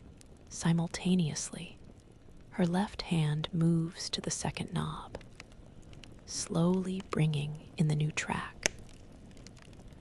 The faint echo of a new sound emerges, a surprising, almost magical overlap of bass lines and melodies. The current beat softens, gently receding, as the new rhythm, vibrant and eager, rises to meet it. It's not the pristine, digital transition of her own time, but it is undeniably a asterisk blend asterisk, a seamless, flowing current of sound previously unheard in this clandestine space. A ripple passes through the crowd. It's not a vocal reaction, not a cheer, but a collective intake of breath, a shared moment of recognition. Faces, usually cautious, reveal a flicker of wonder, a deepening of their immersion. They lean into the continuous beat, their bodies unconsciously responding to the uninterrupted flow. Her modern assumptions about the effortless nature of such transitions are starkly contrasted with the profound impact this rudimentary technology has.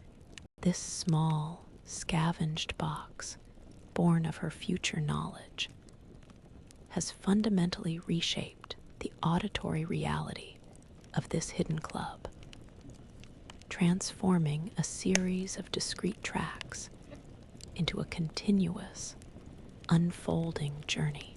She watches them, feeling the pulse of the room, her heart beating in time with the music she is now actively sculpting. The silence that once marked the end of a tape, breaking the spell, is gone. In its place is a constant, vibrant stream of sound, a testament to what ingenuity, even with primitive tools, can achieve. Her hands, which once yearned for their advanced turntables, now feel profoundly capable, connected to the very fabric of this moment. She has not just played music. She has engineered an experience, making the forbidden rhythms even more potent, even more liberating. As the seamless transitions continue, carrying the crowd deeper into the night, a profound sense of purpose washes over her. It's not just about survival anymore, or even just about shared joy. It's about the tangible act of creation, of bringing a small piece of her future's potential into this past, and seeing its immediate, profound effect. It reminds her that true mastery is not merely about possessing advanced tools, but about understanding the underlying principles, the fundamental rhythms, and using whatever is at hand to reshape reality, one perfectly blended beat at a time, making her a vital architect of these fleeting moments of freedom. The sound of information spreading, of a secret rhythm finding new ears. After weeks of honing her skills in the hidden basement, her makeshift mixer, now a reliable partner, she's become acutely aware of the room's energy, the continuous flow of music, the seamless transitions she now orchestrates have deepened the immersive experience for the small, clandestine crowd. They dance with a new freedom, a visible release of tension that wasn't there before, but it's outside the club's walls, in the everyday rhythm of her life, that she senses the ripple effect. In the factory, during her monotonous work, she overhears hushed conversations. A young woman, usually silent and withdrawn, discreetly gestures with her head, mentioning the place with the smooth transitions. A quick, knowing glance passes between two men during their lunch break, a subtle nod, affirming a shared secret. In the metro, she sees a boy sketching a crude drawing of a tape reel on a discarded newspaper, a faint smile playing on his lips. Her DJ's perception, trained to read the subtle emotional shifts in a crowd, now detects this wider, more diffuse network of shared excitement. Her amplified sounds are spreading. The reputation of the place with the foreign beats is growing, carried by word of mouth, by the subtle language of shared glances and coded slang she's learned to decipher. Her modern assumptions about viral marketing and instant digital sharing are inverted here. This is an organic, analog spread, slow and deliberate, but incredibly potent precisely because it is forbidden and sought after. Each new listener is a calculated risk, each whisper an act of quiet rebellion. Her technology, rudimentary as it is, has magnified the impact of the music, extending its reach beyond the basement, turning her into a conduit for cultural contraband. The realization brings a mix of exhilaration and a new, heightened awareness of danger. More people mean more eyes, more ears, more potential for exposure. The thrill of seeing the faces light up in the club is now balanced by a deeper understanding of the ripple effect, the butterfly effect of her actions.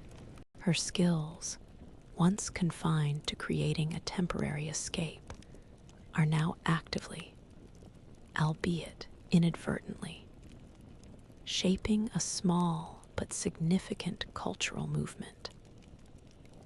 She is a purveyor of not just music, but of a feeling, a moment of unbridled expression in a stifled world.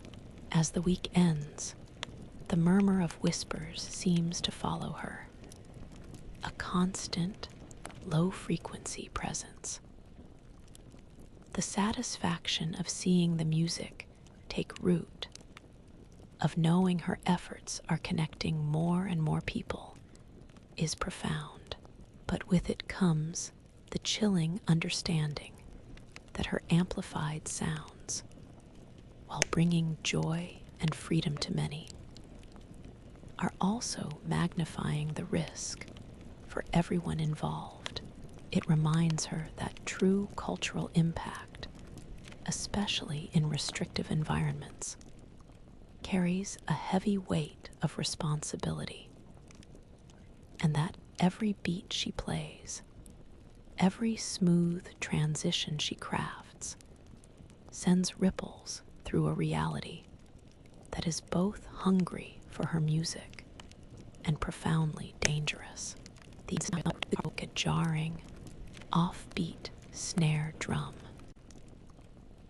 It's not the familiar, casual knock of a neighbor, nor the rhythmic clatter of the factory, but a sharp, authoritative sound that instantly silences the quiet domesticity.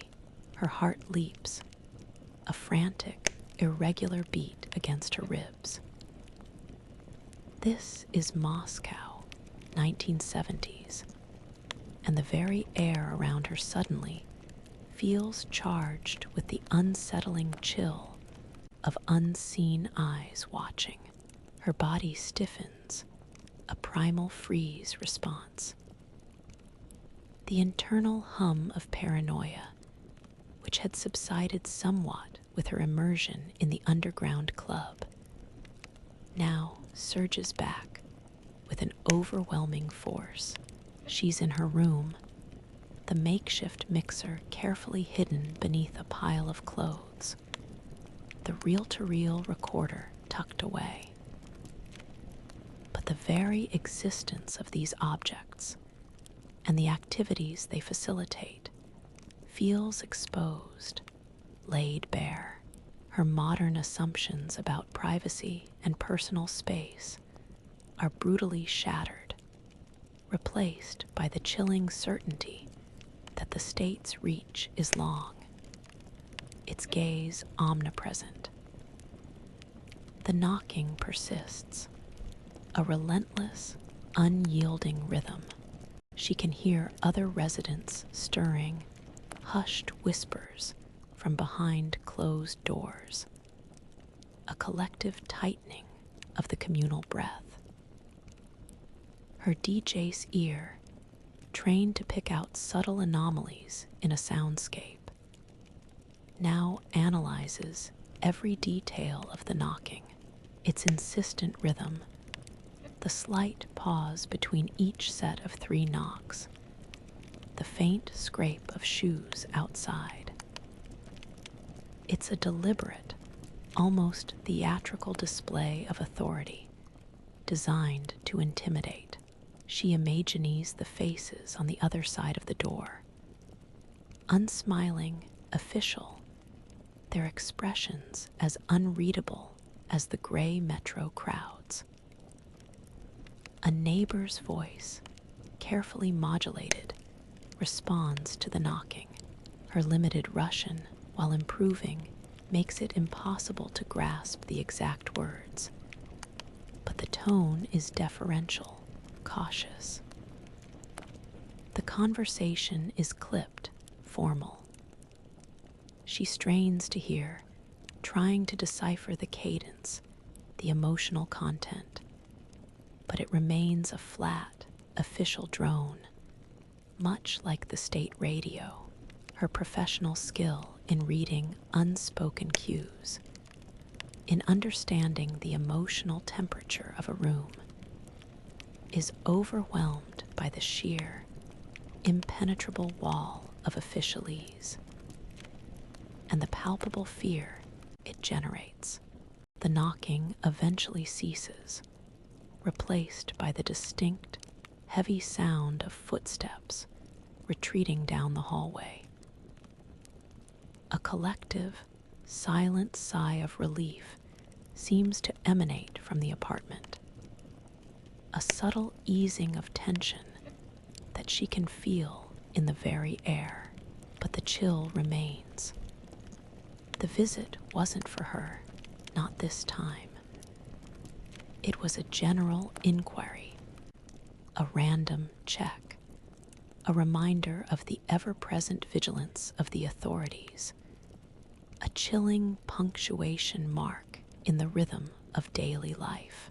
As the week ends, the memory of that insistent knocking reverberates within her, a discordant note in the fragile symphony of her adaptation. The thrilling satisfaction of creating music and fostering connections in the hidden club is now tempered by a profound, renewed sense of vulnerability. It reminds her that while she has managed to carve out a space for freedom and expression, that space exists under the constant, watchful gaze of an omnipresent authority. The deep, unsettling truth settles within her. Every beat she plays, every clandestine gathering she facilitates, reverberates not only with joy and defiance, but also with the chilling echo of unseen eyes, forever listening, forever watching, a relentless counterrhythm to the fragile freedom she seeks to create. The 1970s, and the price of impact is becoming painfully clear after the insistent knocking at the door last week. A subtle shift has occurred. Her DJ sensitivity, trained to read the minute expressions and energies of a crowd, now detects a new, unsettling undercurrent in familiar faces. The young man who once offered her a wide, unburdened smile in the club now meets her gaze with a quick, almost fearful flicker in his eyes. His movements are more subdued. His head nods less enthusiastically. The easy camaraderie, born of shared danger, seems to have retreated, replaced by a renewed, cautious distance.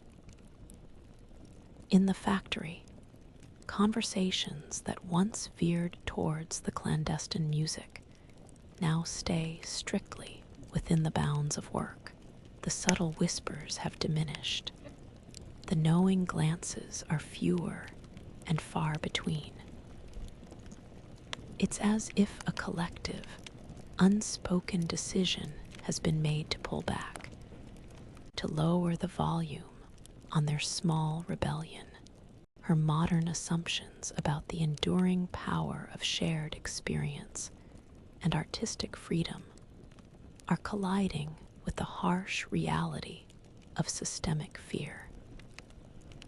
The joy she had facilitated, the moments of communal release, now seem to carry a heavier weight, a dangerous resonance.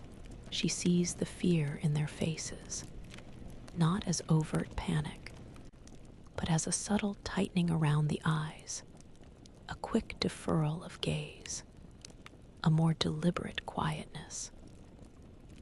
It's a fear she understands deeply, having felt it herself, but now it's amplified by the knowledge that her presence, her foreign music, her technological improvisation, has inadvertently intensified it for others.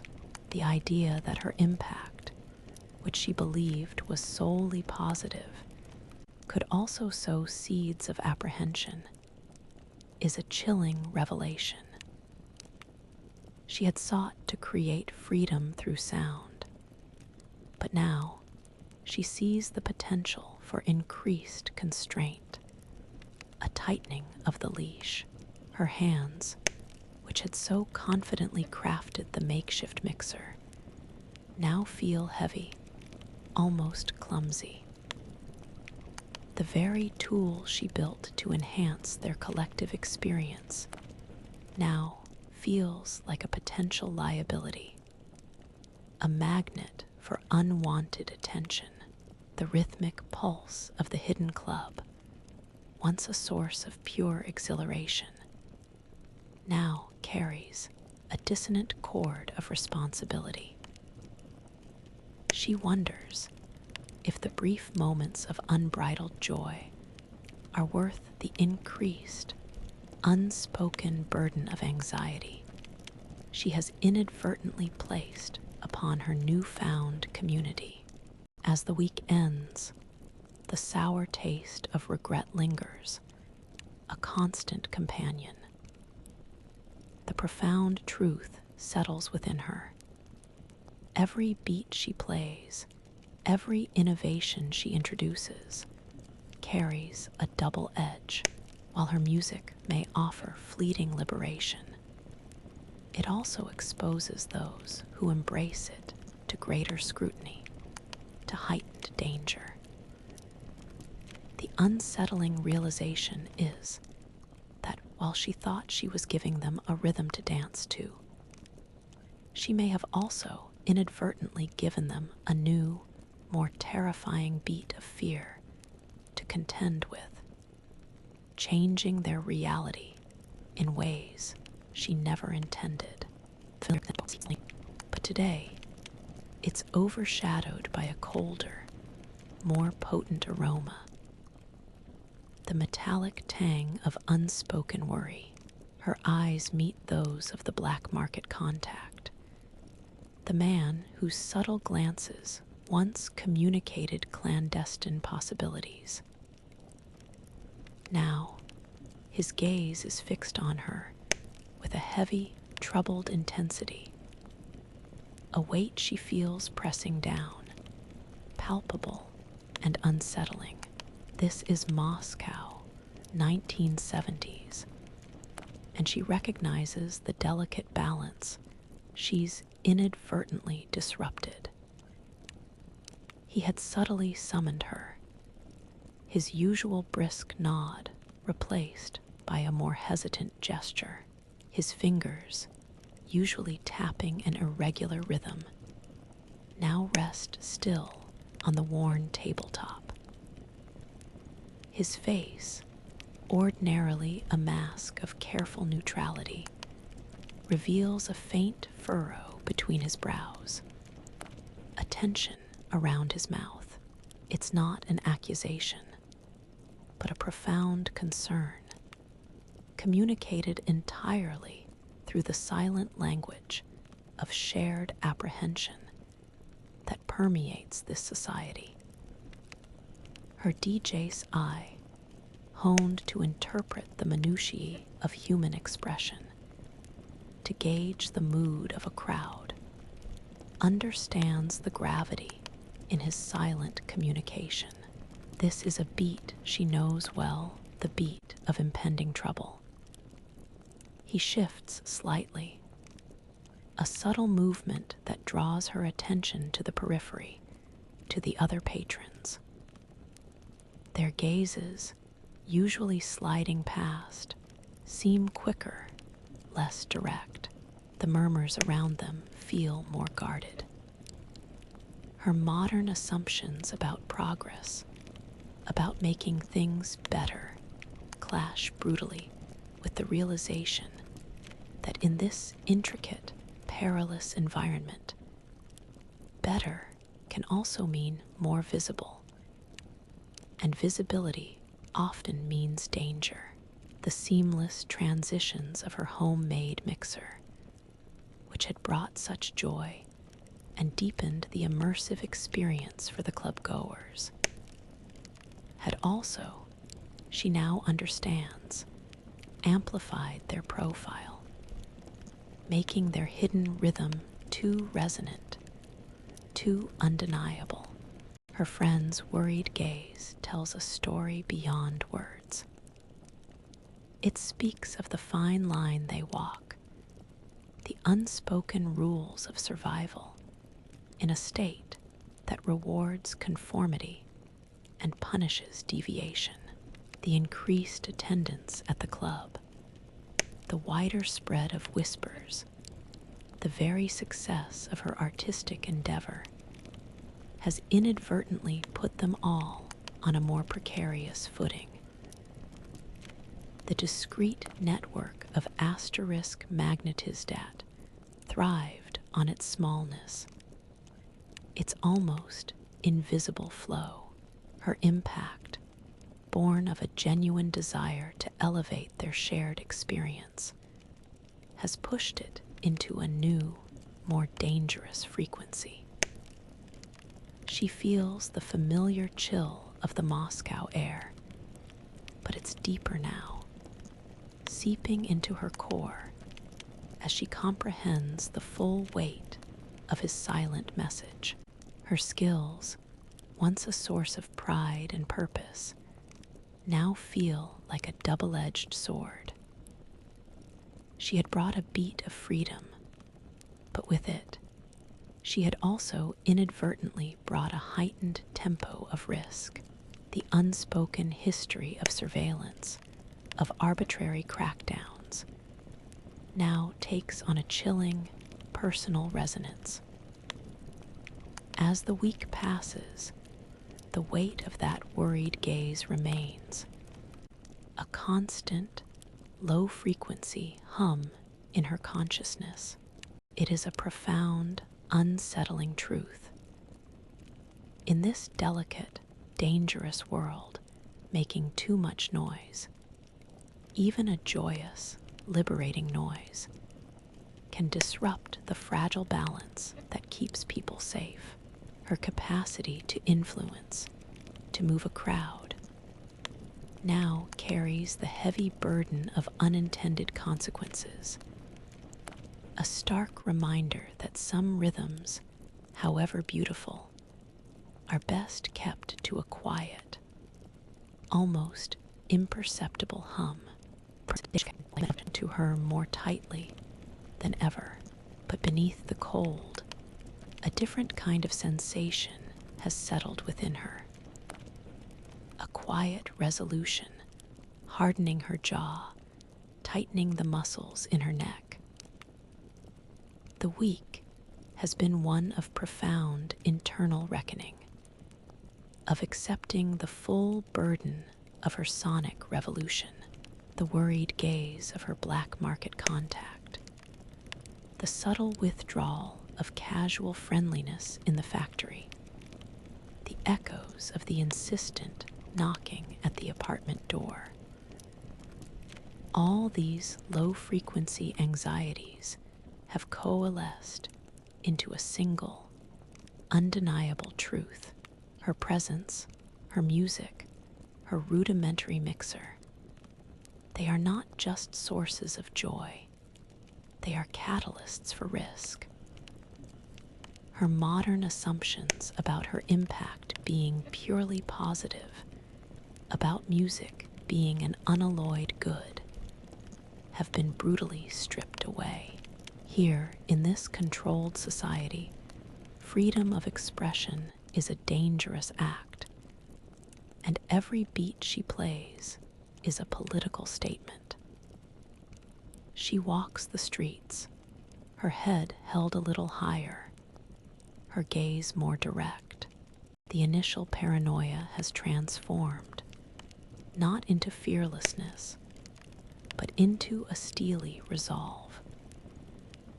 Her DJ's mind, which thrives on making quick, decisive choices under pressure, has processed the data, the rising danger, the shrinking space for overt rebellion. And she has chosen. She chooses the rhythm of defiance over the silence of complicity. The realization that her future-born skills, her passion for music, have irrevocably altered the delicate balance of her adopted community now feels less like regret and more like a profound, weighty responsibility. Her hands, which built the mixer, now feel not clumsy, but empowered. The crude device, hidden once more beneath clothes in her room, is no longer just a technical achievement. It's a symbol of her commitment. She won't stop playing. She won't retreat into the anonymity she initially sought.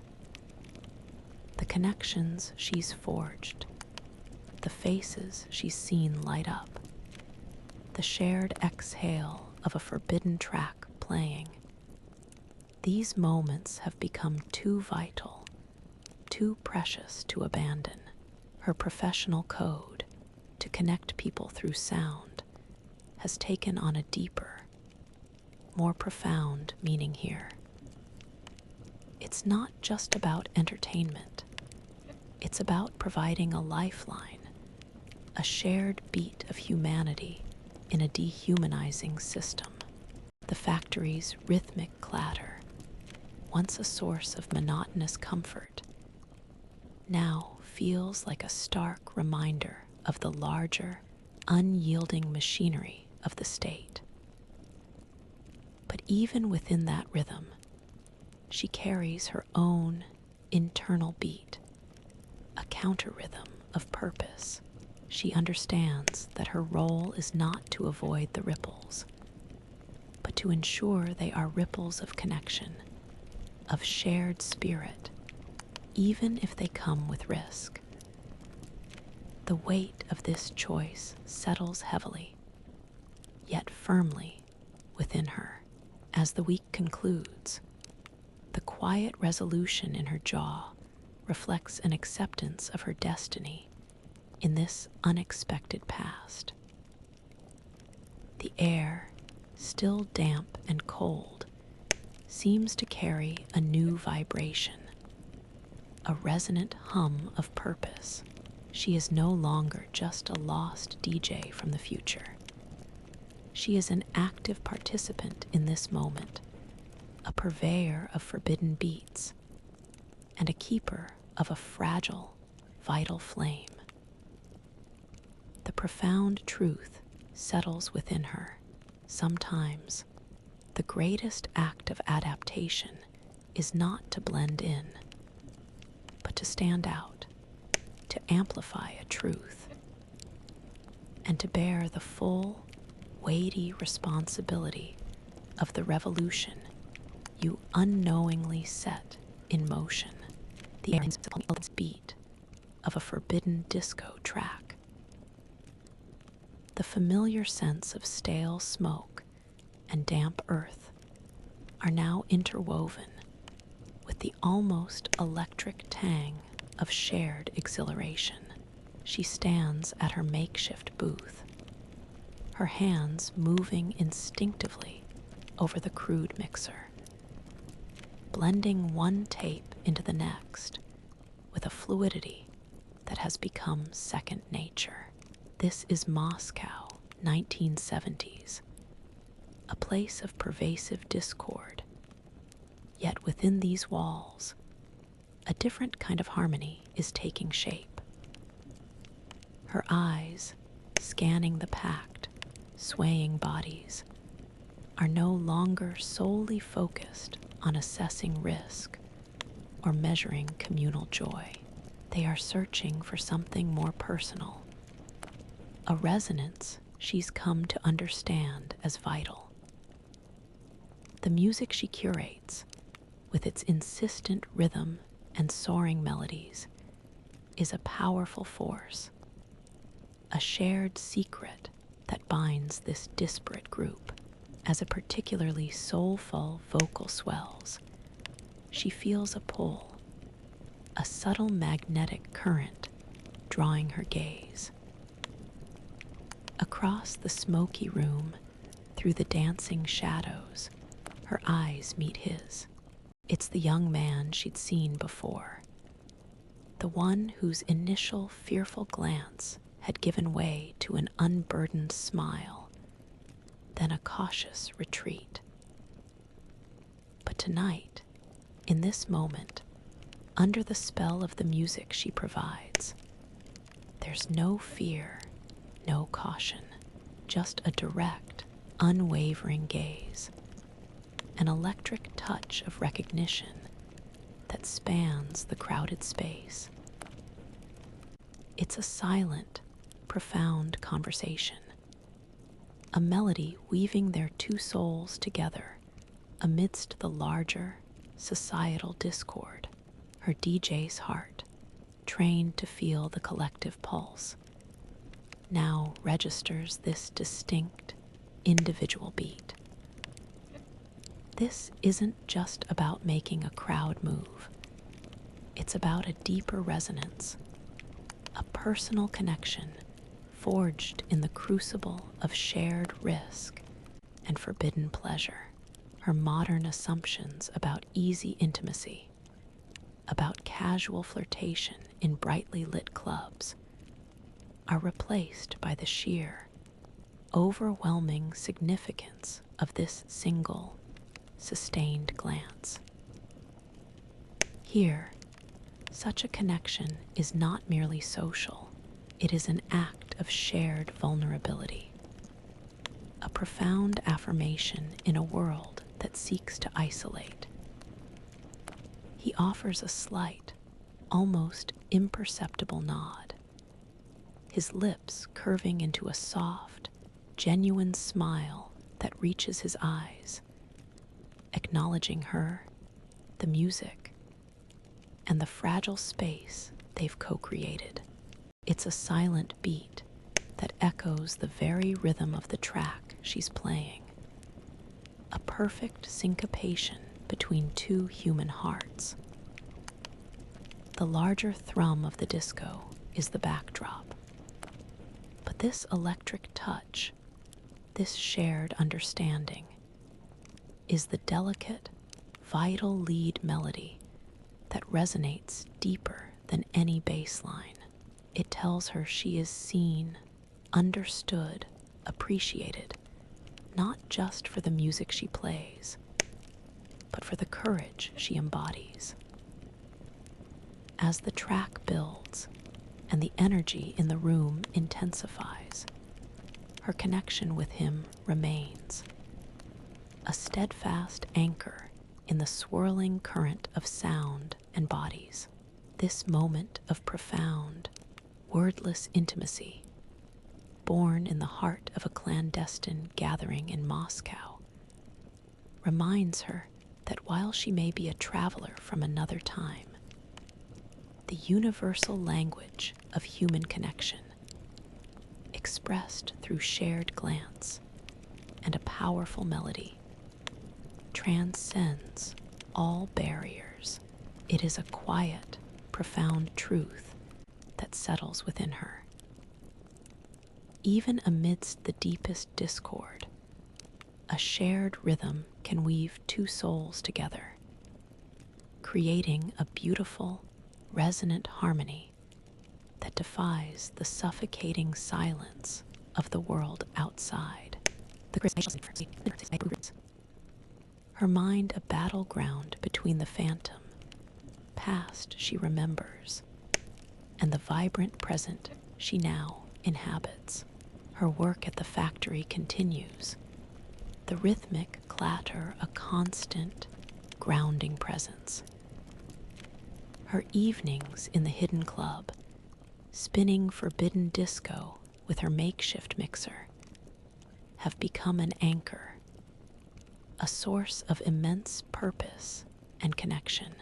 The electric glance she shared last week, the unspoken understanding that bloomed in the smoky basement, vibrates within her, a warm, resonant beat. This is her life now. These are her people. This is her rhythm. But sometimes, when she's alone in her small room, the scent of damp earth from the basement giving way to the pervasive smell of old wood in the apartment, a different kind of music fills her mind.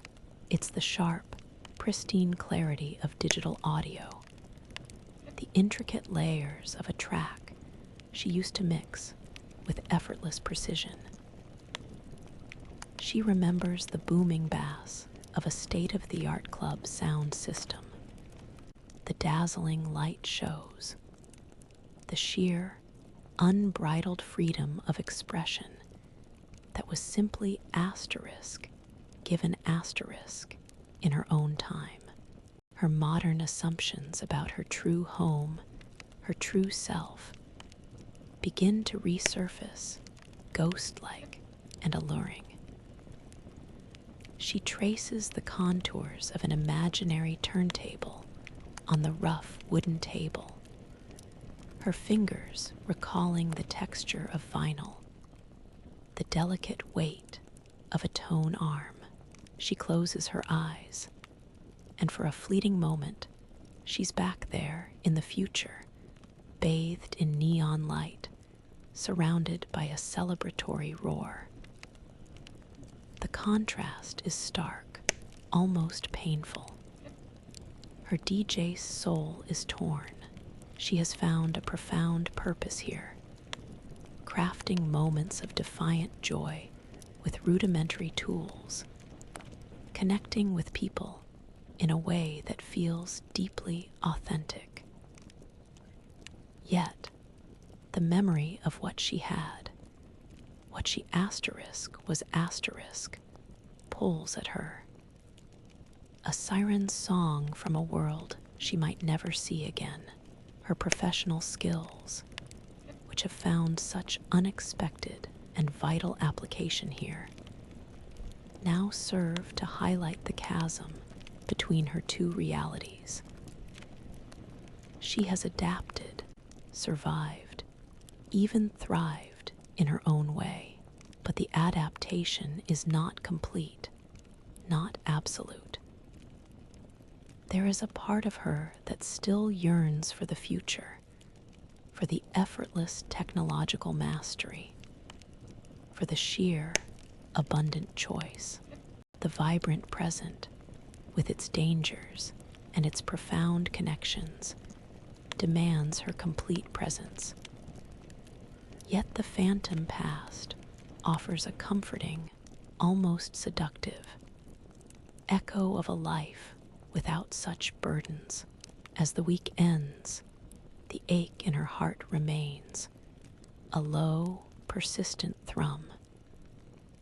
It's a testament to the fact that adaptation is rarely a clean break, but a complex, often painful process of integration. The profound truth settles within her, even when you find purpose and connection in an unexpected reality. The echoes of a lost past can still resonate, creating a dissonant, yet beautiful symphony of what was, what is, and what might never be again. A scent that rarely permeated the rest of Moscow, 1970s, now offers a small, private solace. It comes from the back room of a small, nondescript shop, a place she now visits with a quiet, predictable regularity. This week, she finds herself settling into the rhythmic comfort of a shared routine, building a sanctuary note by precious note. Her ache of a divided heart still lingers, a low thrum beneath the surface, but it's steadily being replaced by a purposeful rhythm. She comes to this shop not for the official, state-sanctioned goods displayed in the front, but for what lies hidden in the back, behind a heavy curtain. A collection of old, often damaged, foreign records. They are not the sleek vinyl of her past, but brittle, sometimes warped discs, many of them ribs, illegal pressings made on discarded X-ray film. Her hands, once accustomed to the pristine surfaces of new releases, now carefully handle these fragile relics. She cleans them meticulously, her fingers tracing the delicate grooves, instinctively searching for scratches, for damage that might make them unplayable. Her DJ's eye, which once scanned track listings on digital screens, now scrutinizes album covers, often crude, hand-drawn copies, deciphering the artists and genres from snippets of English, or often just a familiar visual cue. This is a painstaking analog process, a testament to the scarcity and preciousness of these forbidden sounds. The shop owner, a quiet man with kind, knowing eyes, has become an unspoken accomplice. There are no overt exchanges of information, no direct haggling over price. Instead, it's a delicate dance of nods, subtle gestures, and shared glances over a cup of lukewarm tea. He might tap a finger on a particular record, hinting at its rarity or quality. She might offer a small, almost imperceptible shake of her head, indicating it's not quite the beat she's looking for. It's a rhythmic communication, a carefully choreographed interaction built on mutual trust and a shared understanding of their dangerous, unspoken trade. Her modern assumptions about instant access to any music, any genre, are constantly challenged by this slow, deliberate accumulation. Each new record acquired is a victory, a precious note added to her growing arsenal of sounds. She spends hours in her room, listening to each new acquisition, filtering out the pops and crackles, identifying the tracks, mentally arranging them into potential sets for the club. This isn't just collecting music. It's an act of cultural preservation, of building a sonic bridge to a freer world, one fragile disc at a time. The rhythmic comfort of this routine, the predictable steps of searching, finding, and preparing, creates a steadying pulse in her life. As the week ends, surrounded by her small, precious collection of records and tapes, a profound sense of purpose fills her. The sanctuary she's building is not just a physical space, but a repository of sound, a carefully curated collection of rhythms that defy the state's imposed silence. It reminds her that even in the most restrictive environments, the human spirit will seek out and create its own beauty, its own rhythm, building a sanctuary note by precious note, a testament to the enduring power of music to provide solace, connection, and a quiet, defiant hope. The responds to every subtle shift in the room's atmosphere. The club, filled with the rhythmic pulse of forbidden disco, feels like a living entity. Its heartbeat, the combined defiance of her chosen family in Moscow, 1970s. Her hands move with practiced ease over the makeshift mixer, blending tracks, guiding the flow, her gaze sweeping the faces in the crowd. She knows many of them now. The quiet student who brings her rare tapes, the factory worker who sometimes offers her scraps of wire, the young woman who shared that first genuine smile. These aren't just anonymous faces in a crowd anymore. They are her community, her co-conspirators, her shared heartbeat in this impossible reality. Her modern assumptions about fluid social circles and easily replaceable friendships are now starkly contrasted with the profound, unshakable bonds forged in shared risk. A slight, almost imperceptible shift in the entrance catches her eye. A new face, a flicker of unfamiliarity, a stiff posture that doesn't quite match the relaxed, swaying rhythm of the room.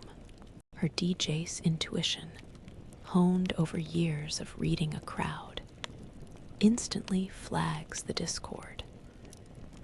It's a jarring note in an otherwise harmonious set, a foreign beat that threatens to throw off the entire groove. Her blood quickens. This isn't just about protecting the music, it's about protecting them.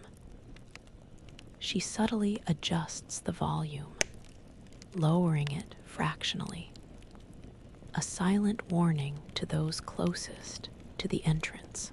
Her gaze becomes sharper, more direct, a silent query to the black market contact, who now acts as a de facto bouncer, his eyes already narrowed, scanning the newcomer. A quick, almost imperceptible nod from him, a confirmation of her suspicion, hardens her resolve. Her skills, which had once been about inviting people in, are now about discerning who belongs and who doesn't, about maintaining the fragile sanctity of this space. The music continues to pulse, a steady, defiant beat, but beneath it, a new layer of tension has been introduced. The collective energy of the room, which had been one of unburdened joy, now holds a subtle current of vigilance. Her hands remain steady on the mixer, but her mind is racing, calculating risks, mentally charting escape routes. This fierce protectiveness, this primal urge to safeguard her chosen family, is a powerful, almost overwhelming sensation. A deep baseline of responsibility that grounds her in this dangerous present. As the night progresses and the unfamiliar face eventually slips away without incident, a collective, silent sigh of relief ripples through the room. Almost audible above the music, the energy shifts back, a return to the rhythm of shared freedom. But the undercurrent of heightened vigilance remains. The week has taught her that love, loyalty, and protection take on a profound, almost sacred meaning when they are forged in the crucible of shared danger. The profound truth settles within her. Her sonic revolution isn't just about the music anymore. It's about protecting the fragile, defiant heartbeat of the community she has unknowingly built. A powerful, resonant beat that makes her an unwavering guardian of their collective freedom. The casing of her makeshift mixer, feeling the faint hum of its internal workings.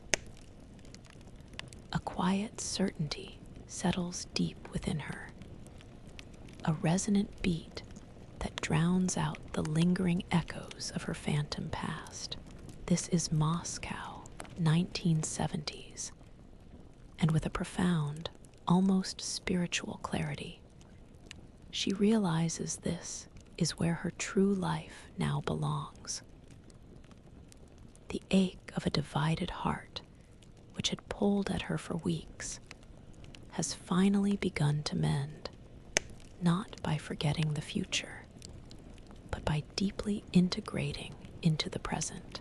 The constant internal battle between what was and what is has quieted, replaced by a steady, unwavering rhythm of belonging. The memories of her technologically advanced DJ booth, the pristine sounds, the effortless freedom of choice, now feel distant, like faded photographs. They are no longer a source of yearning, but a mere backdrop to the vivid, tactile reality of her existence here.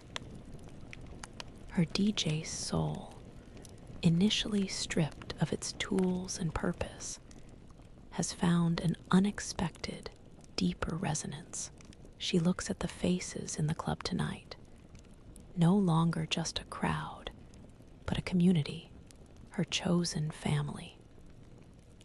Their movements, their hushed smiles, their collective surrender to the forbidden beats she provides.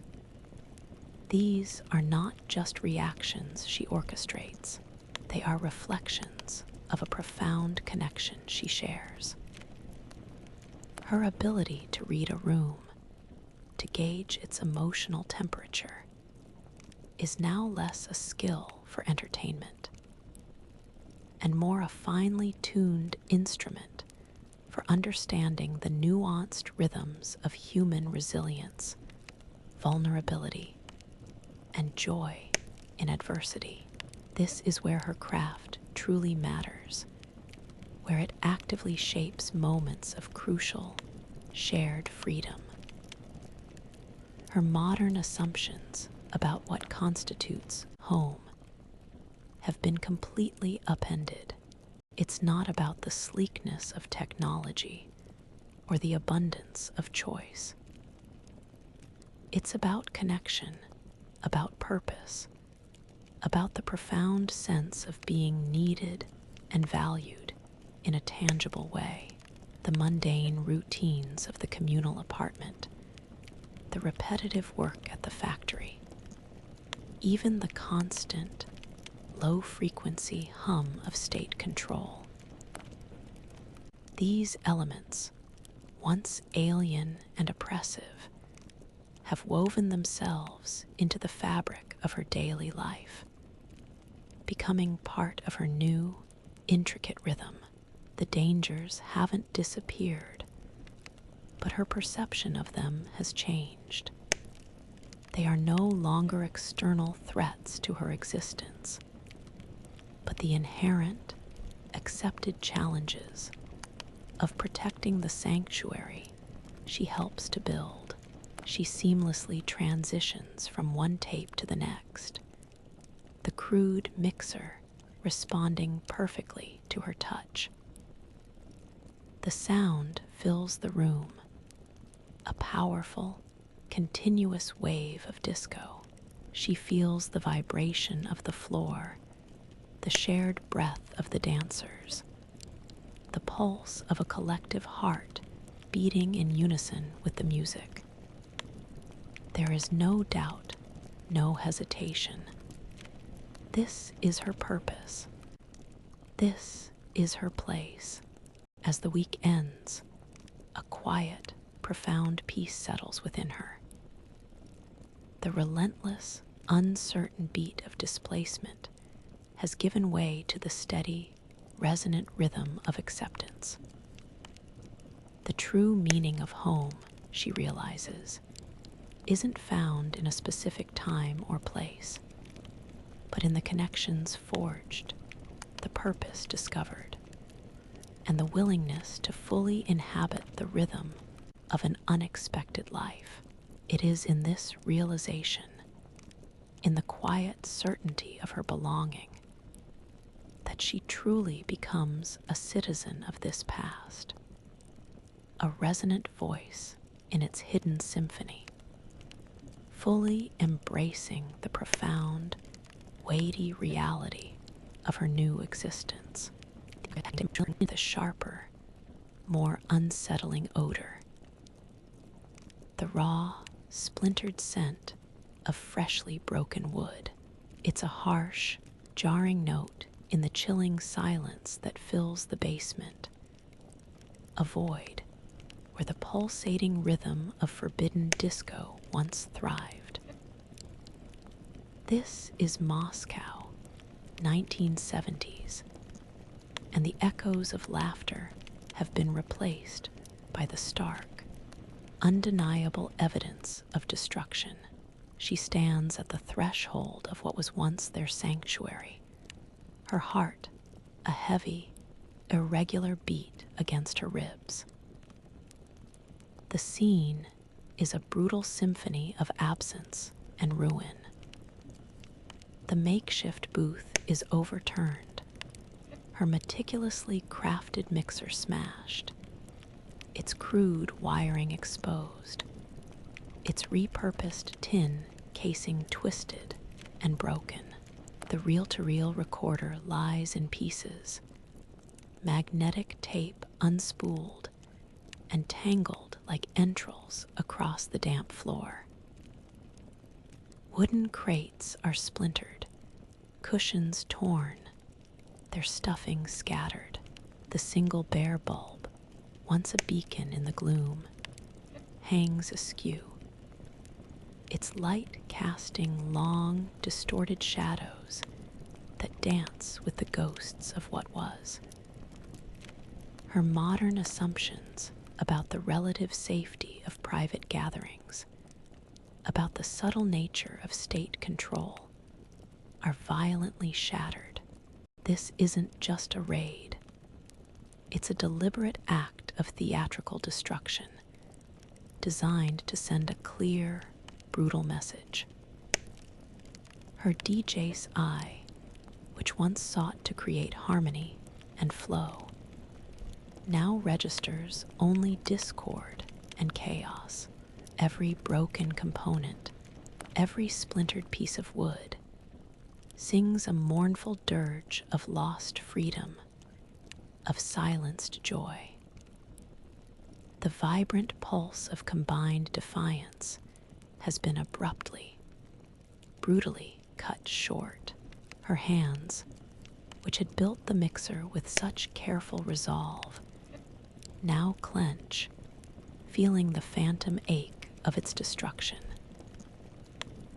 The fierce protectiveness she'd felt for her chosen family surges through her, now mixed with a cold, desperate fear. Where are they? The chilling silence of the raided club offers no answers, only a stark, terrifying void. She sees the boot prints on the floor, the disturbed dust, the methodical thoroughness of the destruction. It speaks of an intelligence that understood the significance of what they were doing, that recognized the power of the rhythms she was providing. The silence is the most terrifying sound of all. It's not a peaceful quiet, but a heavy, oppressive stillness, pregnant with unspoken threats. It echoes with the laughter that once filled this space, now a phantom melody that only she can hear. The sheer violence of the scene, the stark contrast between the vibrant energy of last week and the desolate quiet of today, is a profound, visceral shock. As the week ends, standing amidst the splintered wood and scattered tape, a chilling, profound truth settles within her. The revolution she unknowingly sparked, the sanctuary she meticulously built, has been met with an equally potent, brutal counterforce. The cost of shared freedom, the burden of her sonic revolution, has always been present, a low thrum beneath the surface. But now it is loud, undeniable, and devastatingly real. The echoes of laughter replaced by splintered wood serve as a stark, chilling reminder that in this world, some beats are meant to be silenced, and the rhythm of defiance, however vibrant, can be abruptly, violently cut short, leaving only a chilling, resonant silence. Her internal rhythm, a frantic, uneven beat. This week, the unsettling chill of unseen eyes watching will become a terrifying reality, her true identity momentarily exposed. Her heart, which had just found its steady rhythm in purpose and belonging, now thrums with a frantic, irregular tempo. After discovering the wreckage of their sanctuary, a desperate, driving need for information has consumed her. Where are they? The faces of her chosen family, the young man with the genuine smile, the quiet student, the black market contact. Their absence is a deafening silence. Her modern assumptions about due process, about public information, are useless here. There are no missing persons reports, no news bulletins. Only the oppressive quiet of official silence. She ventures into the bustling, chaotic rhythm of the open market, her eyes scanning for any familiar face, any subtle cue, any whisper of what happened. The usual smells of pickles, rye bread, and damp earth are overwhelmed by the sharper, almost aggressive scent of cold anxiety emanating from her. Her DJ's eye, so adept at picking out individual expressions in a crowd, now searches for the subtle signs of shared fear, the lowered gazes, the tightened lips that might indicate knowledge. Then she sees it. A small group of men in drab uniforms, militia officers, stand near a vegetable stall, their presence a jarring, discordant note in the market's ordinary hum. Her breath catches. One of them, a stern-faced officer, holds something in his gloved hand. It's small, metallic, twisted. A piece of her mixer. The crude tin casing, now bent out of shape, glints dully in the weak winter light. Her heart clenches. A sudden, sharp spasm. The familiar object, created by her own hands, instantly triggers a wave of profound recognition. A visceral shock that momentarily rips through her carefully constructed fod. Her modern instinct is to gasp, to reach, to physically recoil, to betray the torrent of emotions suddenly flooding her. But years of adaptation, weeks of observing the cautious, impassive faces of this society, kick in just in time. She freezes, an unnatural stillness in the bustling market. Her eyes, wide with horror and a dawning, terrifying understanding, lock onto the officers. For a fleeting, agonizing moment, he looks up, his gaze sweeping over the crowd, stopping momentarily on her. In that extended, chilling beat, an eternity seems to pass. She feels the cold sweat prickling her forehead, running down her spine. Her mind races, desperately trying to project an image of neutrality, of disinterest.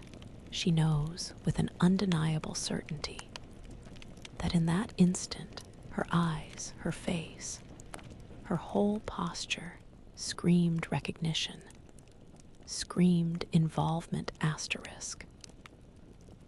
Her true identity, her deep personal connection to that broken piece of illegal technology, to the forbidden sounds it enabled, is momentarily laid bare, exposed to those prying, official eyes.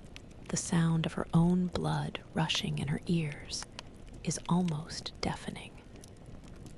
He holds her gaze for another beat, his expression unreadable.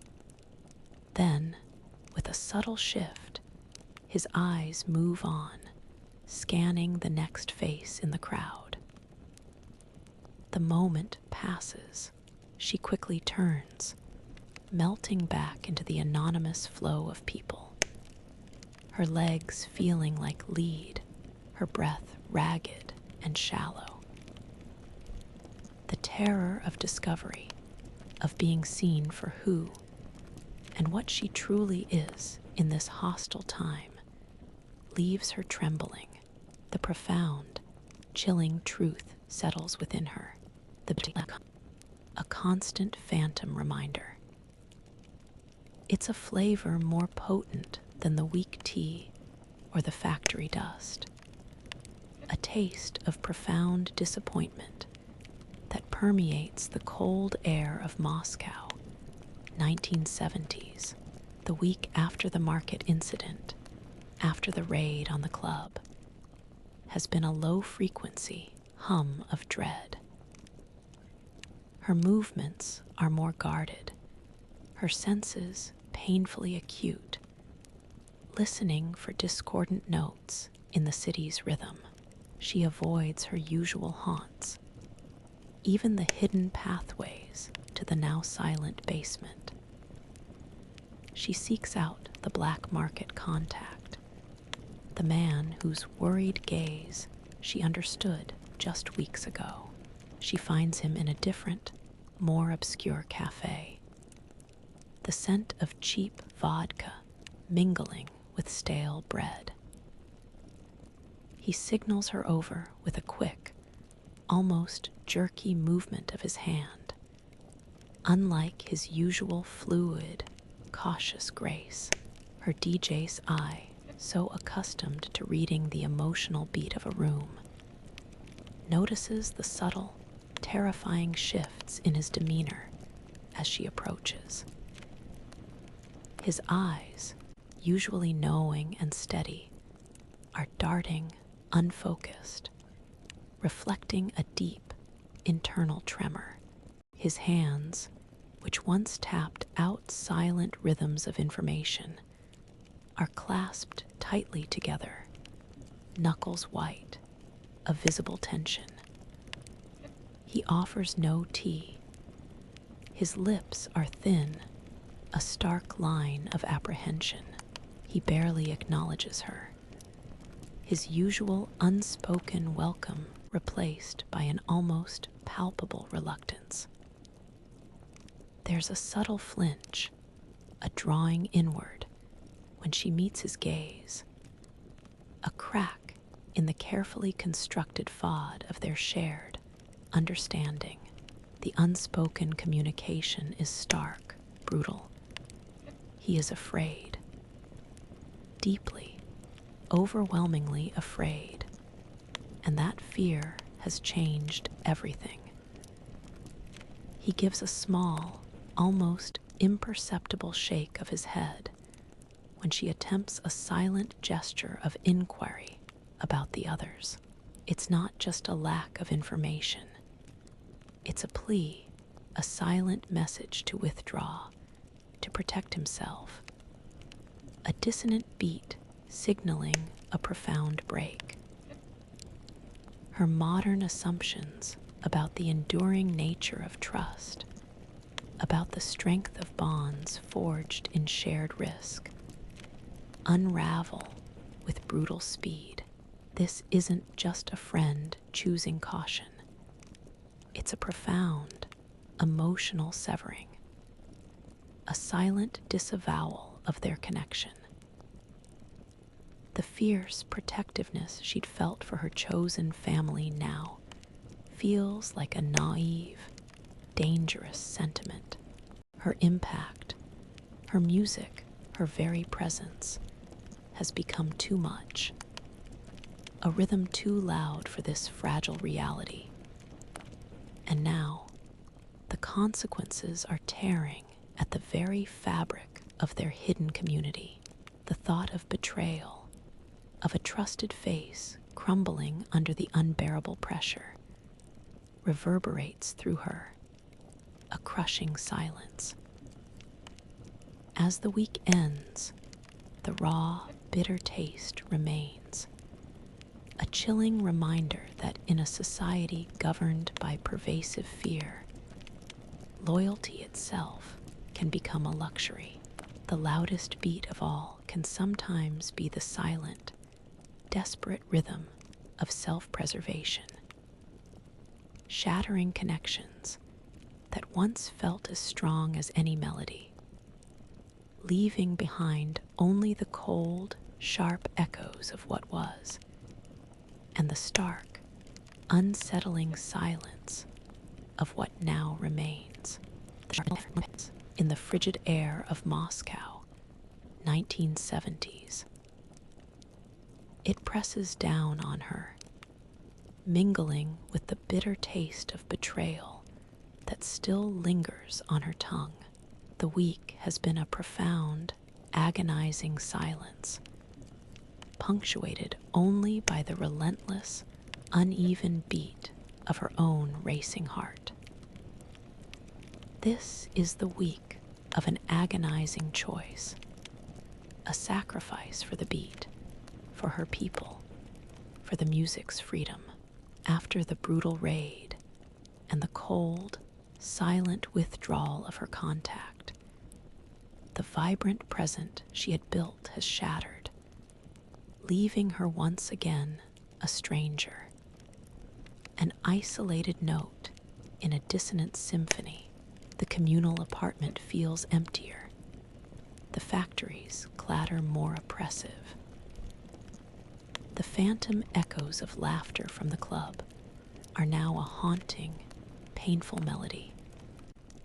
Her modern assumptions about her safety, about the relative resilience of defiance, have evaporated, replaced by the chilling reality of absolute state power.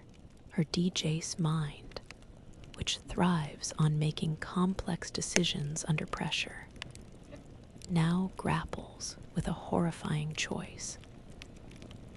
The intensified scrutiny, the fear in her contact's eyes, the very destruction of the club. It all points to one thing: her presence, her unique skills, her future-born innovations have become a dangerous focal point. The ripples she created, intended to spread joy, have instead drawn a spotlight onto a fragile, hidden community. The memory of the officer's gaze in the market, the fleeting moment of recognition, replays endlessly in her mind. She is a dissonant frequency, a foreign beat in a carefully controlled system, and she is making the entire composition vulnerable. She walks along the frozen banks of the Moskva River, the gray sky mirroring the desolation within her. The wind bites at her cheeks, a harsh, physical reminder of the cold, stark reality.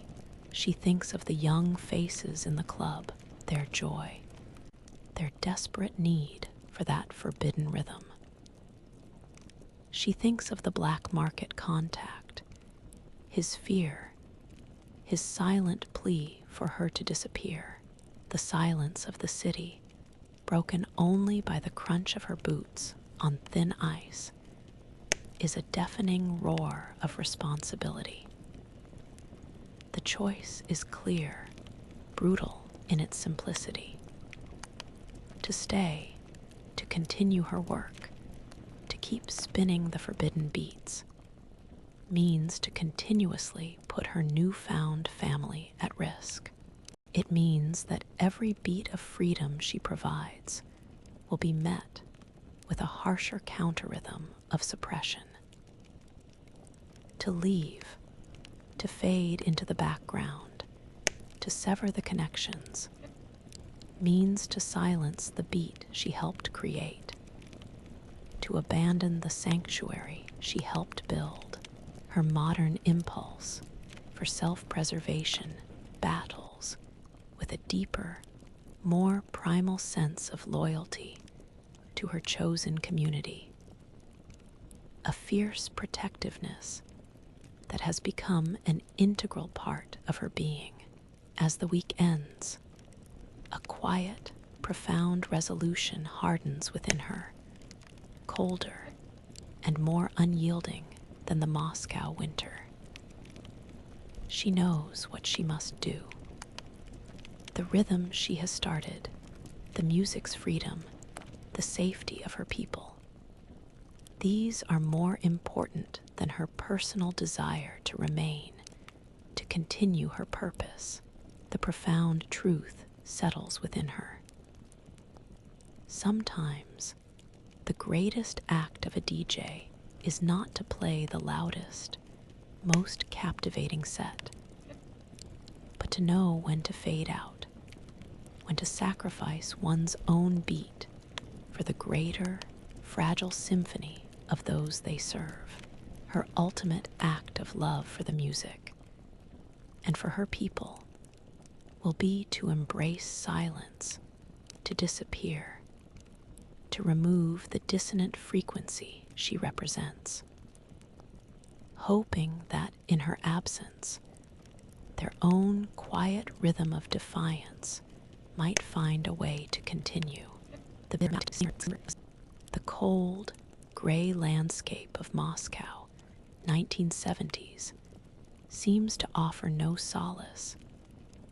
Yet a different kind of warmth now burns within her. A quiet, unyielding fire.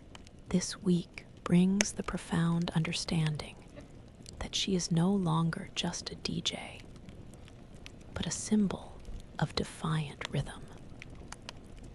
Her agonizing choice to step away, to protect her chosen family by removing the foreign element, echoes in the silence of her days.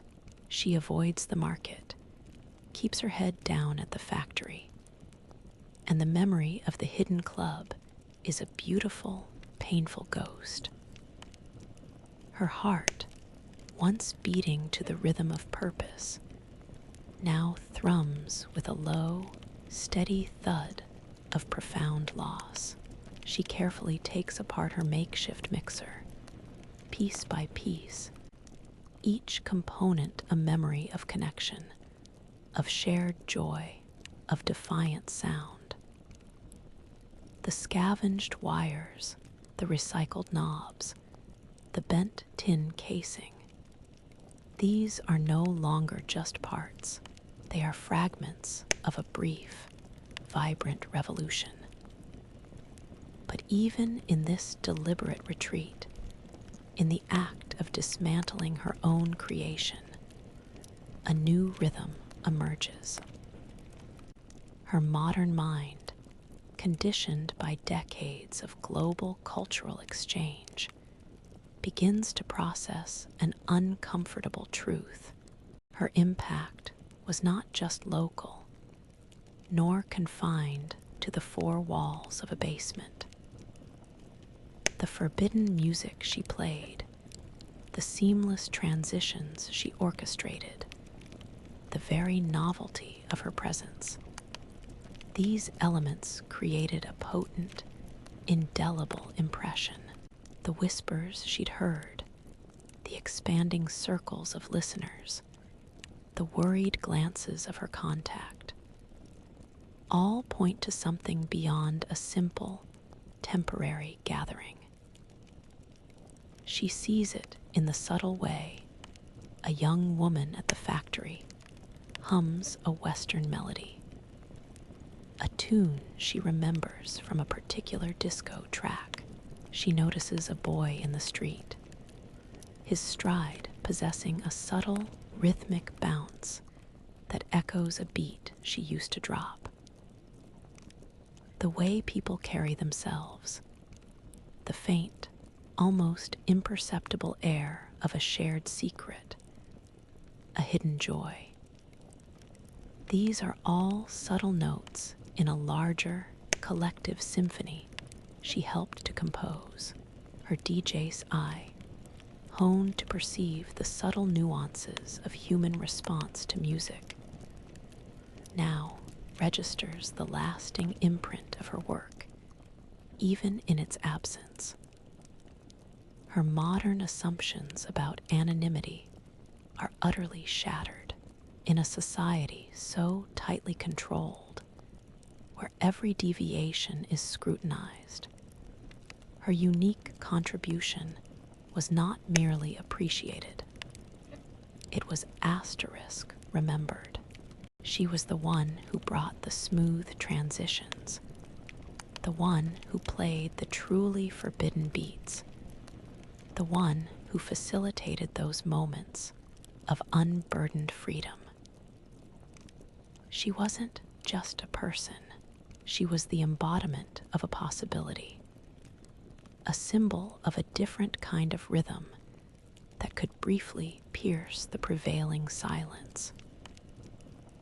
As the week ends, her hands, now empty of her dismantled mixer, feel a strange weight. The silence of her retreat is heavy, but it is not empty.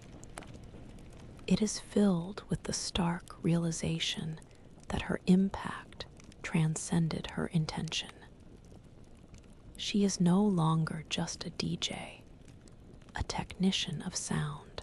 She is, in the collective memory of those she touched, a resonant symbol of defiant rhythm, a powerful, living echo of the music's freedom.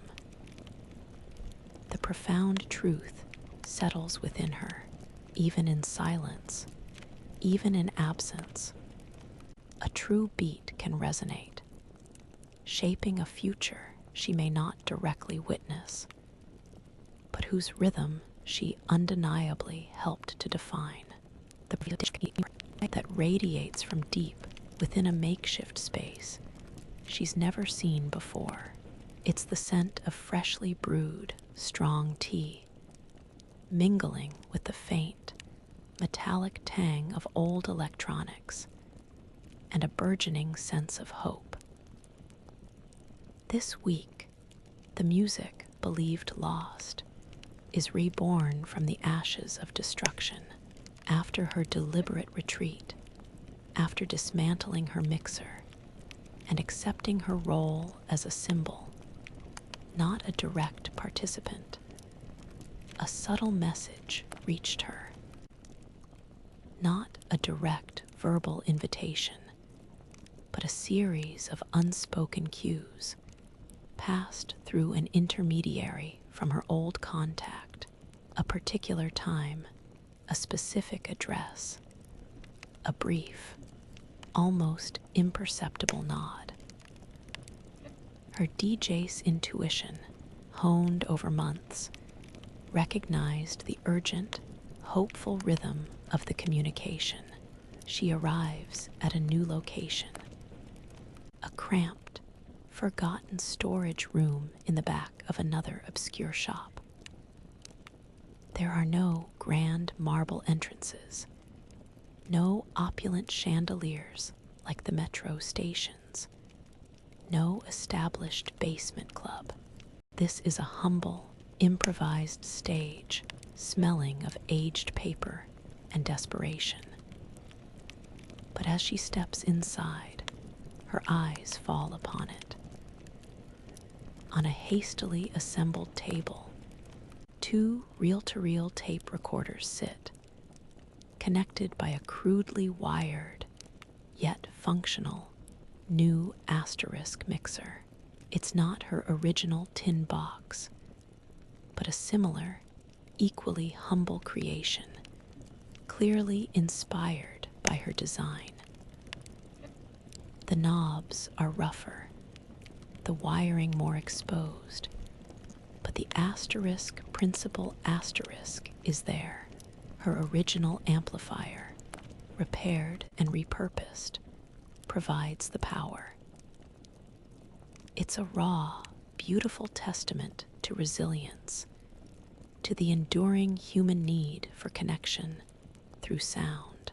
Her modern assumptions about intellectual property, about the unique ownership of an invention, are joyously irrelevant here.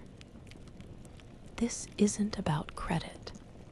It's about continuation, about the spread of an idea, a beat around the improvised stage. A small gathering of young faces watches her.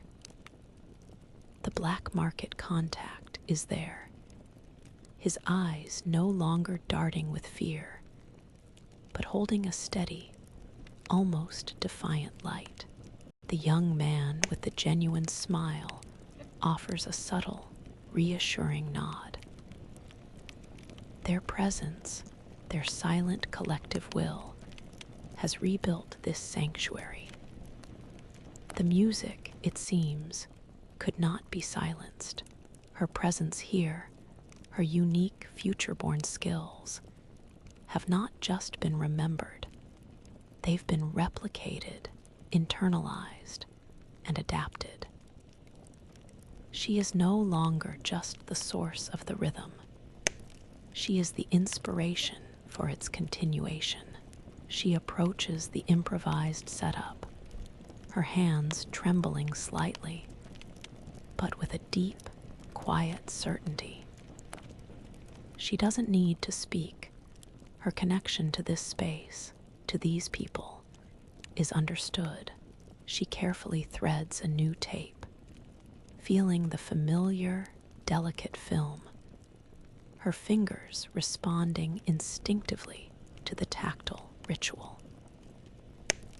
The quiet hum of the improvised stage, the latent energy waiting to be unleashed, is a powerful, emotional sound as the first tentative notes of the reborn music fill the room. A collective, silent breath of hope ripples through the gathering.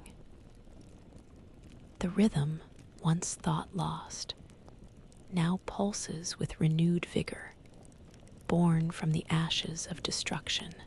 The profound truth settles within her. A true beat, once unleashed, cannot be permanently silenced. It finds new ways to resonate, new stages to bloom, new hands to carry its flame. Her sacrifice, her retreat, had not extinguished the fire. It had simply forced it to find new, deeper roots, ensuring that the defiant rhythm she helped to create would continue to pulse, an enduring testament to the indomitable spirit of human connection.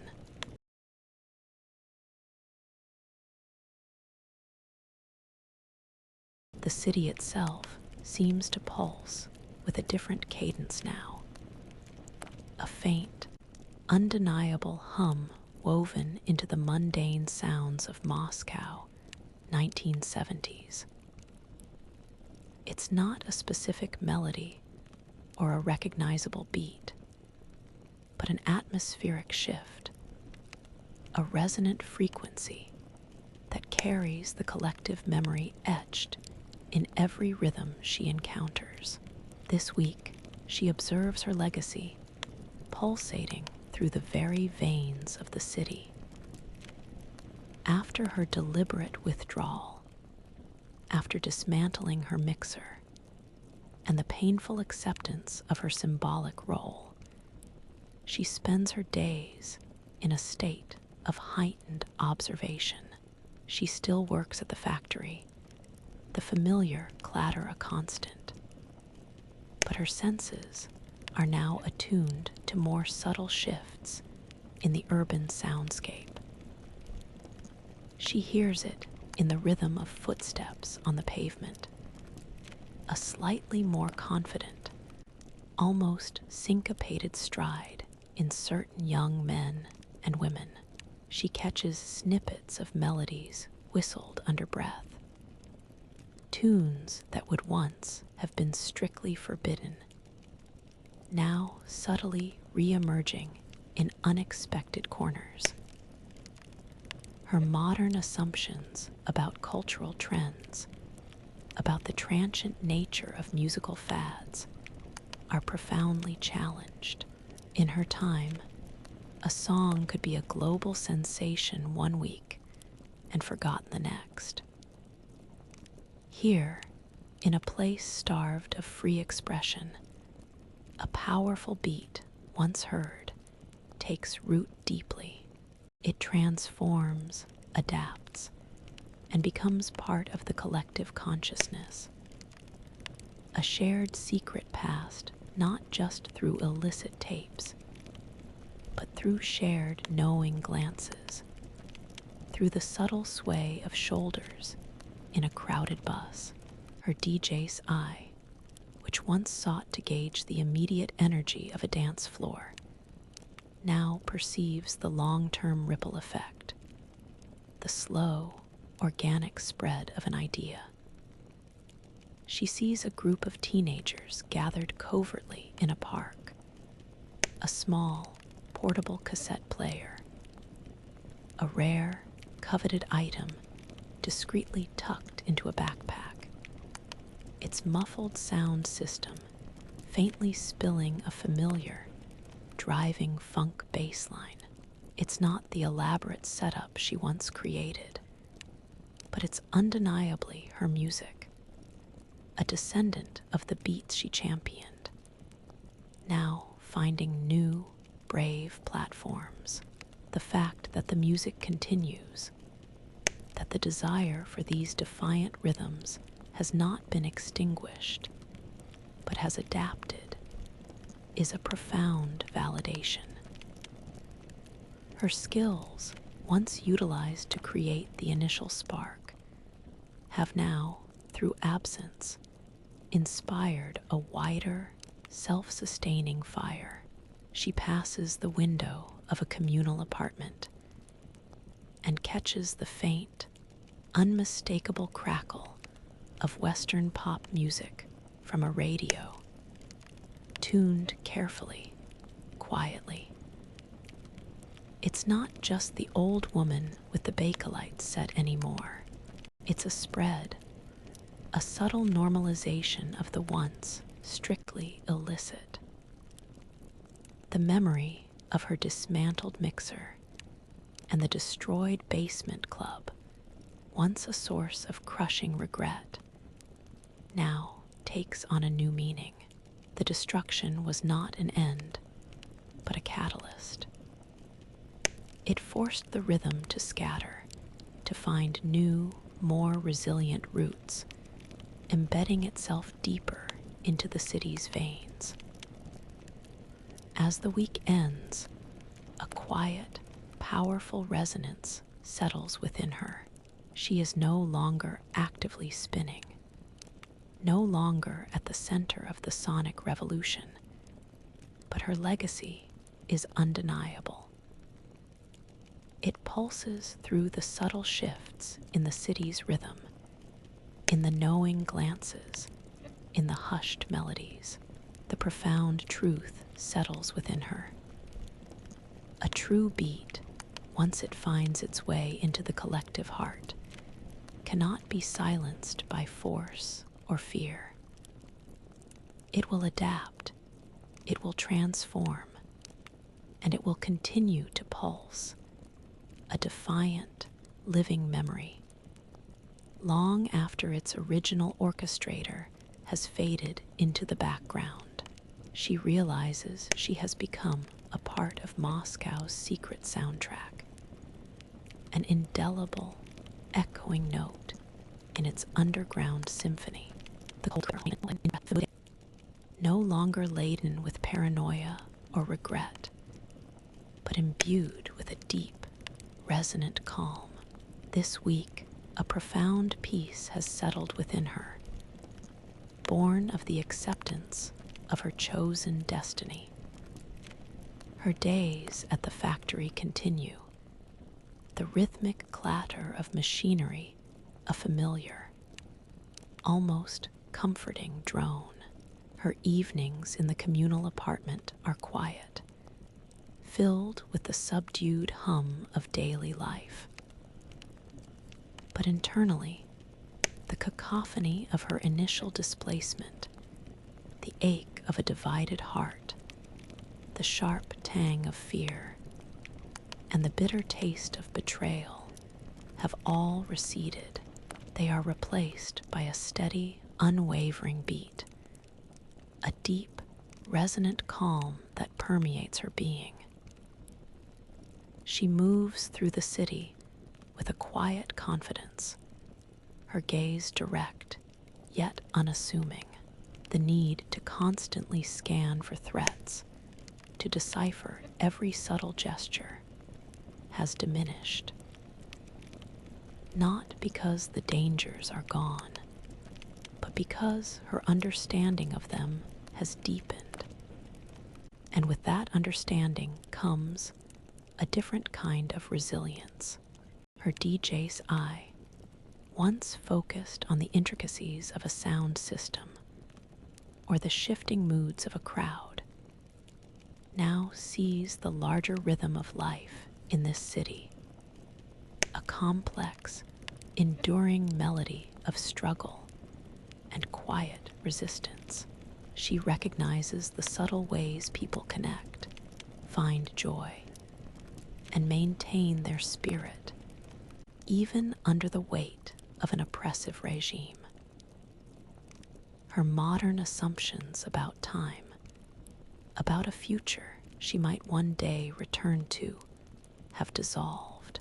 The phantom past is truly a phantom now, a distant memory that no longer pulls at her with the ache of what was lost.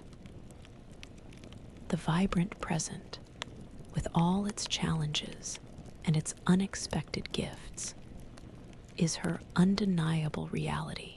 Her purpose here, once defined by the act of playing music, has evolved into something larger, a profound sense of integration, of belonging to this specific moment in history. She is not merely surviving, she is living deeply and truly within its rhythm. She observes the subtle echoes of her impact, a whistled melody, a confident sway in a young person's step, the quiet resilience in the faces she passes. These aren't just remnants of her work. They are proof that the human spirit, like music, will always find a way to resonate, to adapt, to continue its beat. Her absence from the direct spotlight, her choice to step back, feels less like a sacrifice and more like a necessary step in the larger, unfolding symphony of defiance.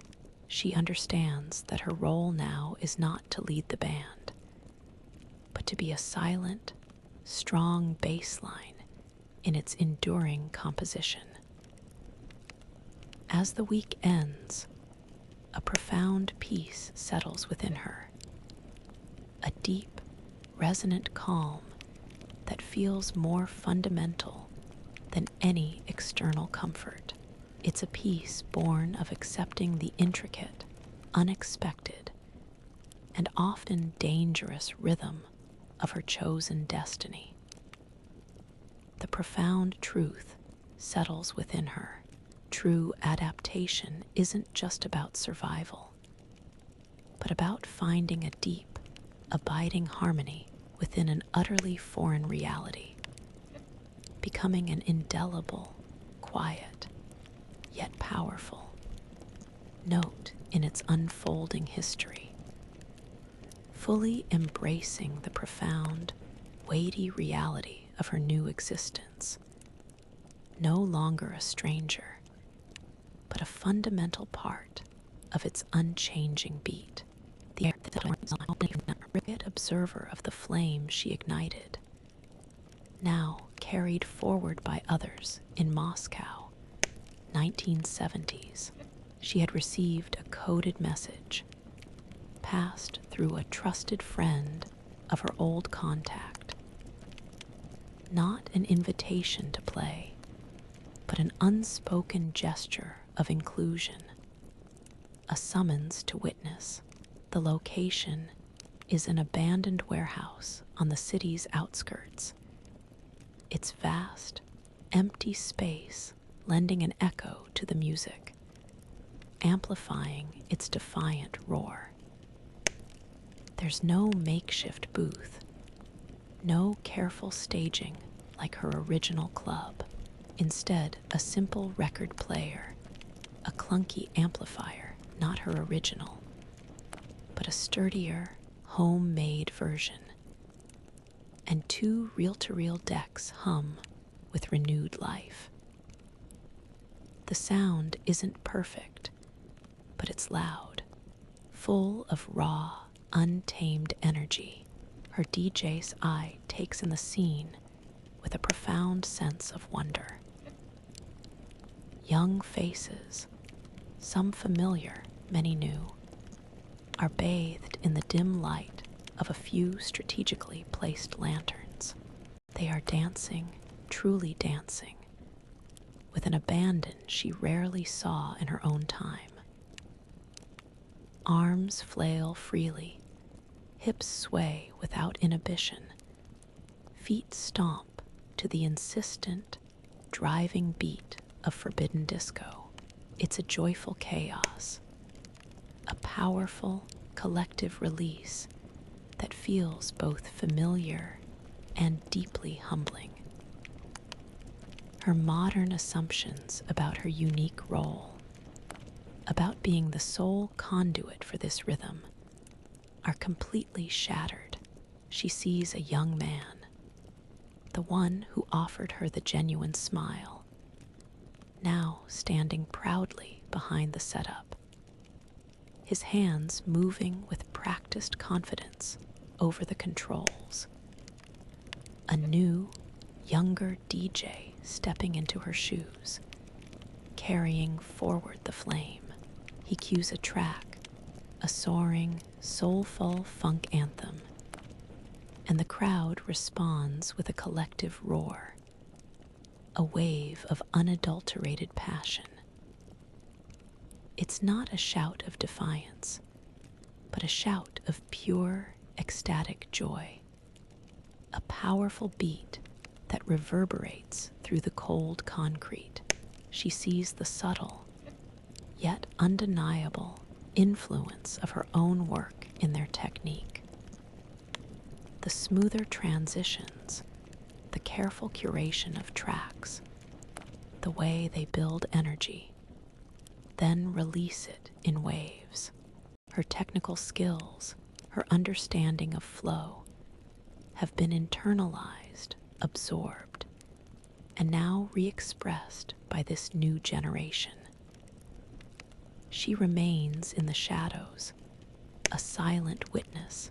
The weight of her sacrifice, the pain of her withdrawal, is still there.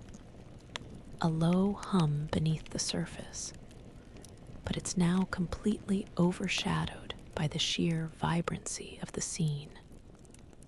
The music is alive. The people are free. Her legacy, far from being silenced, has found a new, more powerful voice, carried forward by the very ones she sought to protect. The fact that the music is thriving, that the spirit of defiant rhythm continues, and that she is no longer essential to its direct orchestration, is the most profound validation of all. As the week ends, the joyful chaos of the dancing generation, the raw, untamed pulse of their collective freedom, fills her with an overwhelming sense of peace. The profound truth settles within her, a true beat. Once it finds its way into the hearts of a new generation, will always find a way to resonate, to adapt, to continue its beat, even without its original architect. Her role was not to be the eternal DJ, but to be the spark, the catalyst for a rhythm that would live on, pulsing through the city's veins, a vibrant, enduring symphony of hope and defiant joy.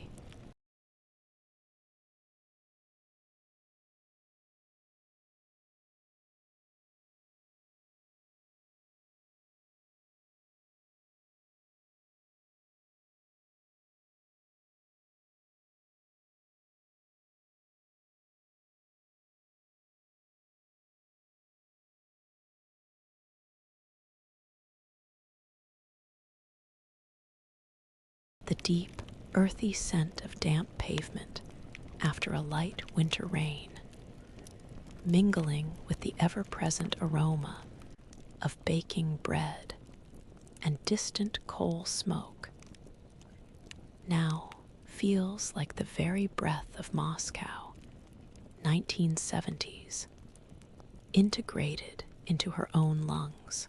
40 weeks have passed, a lifetime condensed into months, transforming the lost DJ from the future into an enduring part of this present.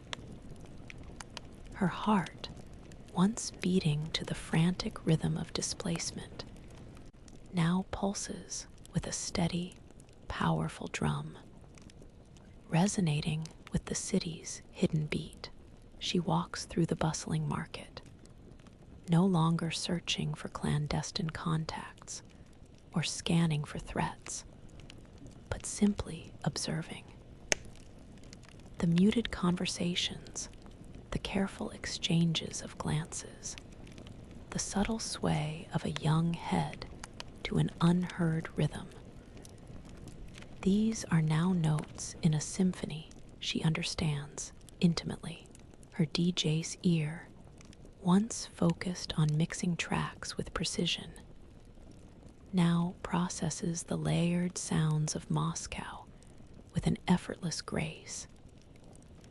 The distant clatter of trams, the hushed footsteps on the metro stairs, the muffled beat from a closed window that hints at a private gathering. It's not the vibrant clarity of her own era's soundscape, but it is her asterisk soundscape now, rich with meanings she has learned to decipher. A complex, living composition she is an integral part of. Her modern assumptions about what defines a DJ, about the need for sophisticated equipment and a spotlighted stage, have been utterly transformed. She realizes her true art was never just about the turntables. It was about understanding rhythm, fostering human connection, and igniting a spirit of collective freedom. And that spirit, she sees in countless subtle ways, lives on. The young man she watched play last week, the one who took up her mantle, now represents a continuation, a propagation of the beat she helped to introduce.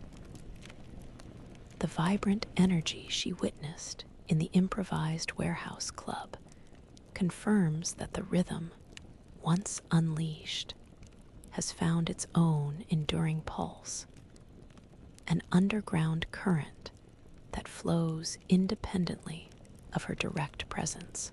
Her initial desire to return, a lingering echo from a phantom past, has softened, quieted, replaced by a profound, almost spiritual acceptance.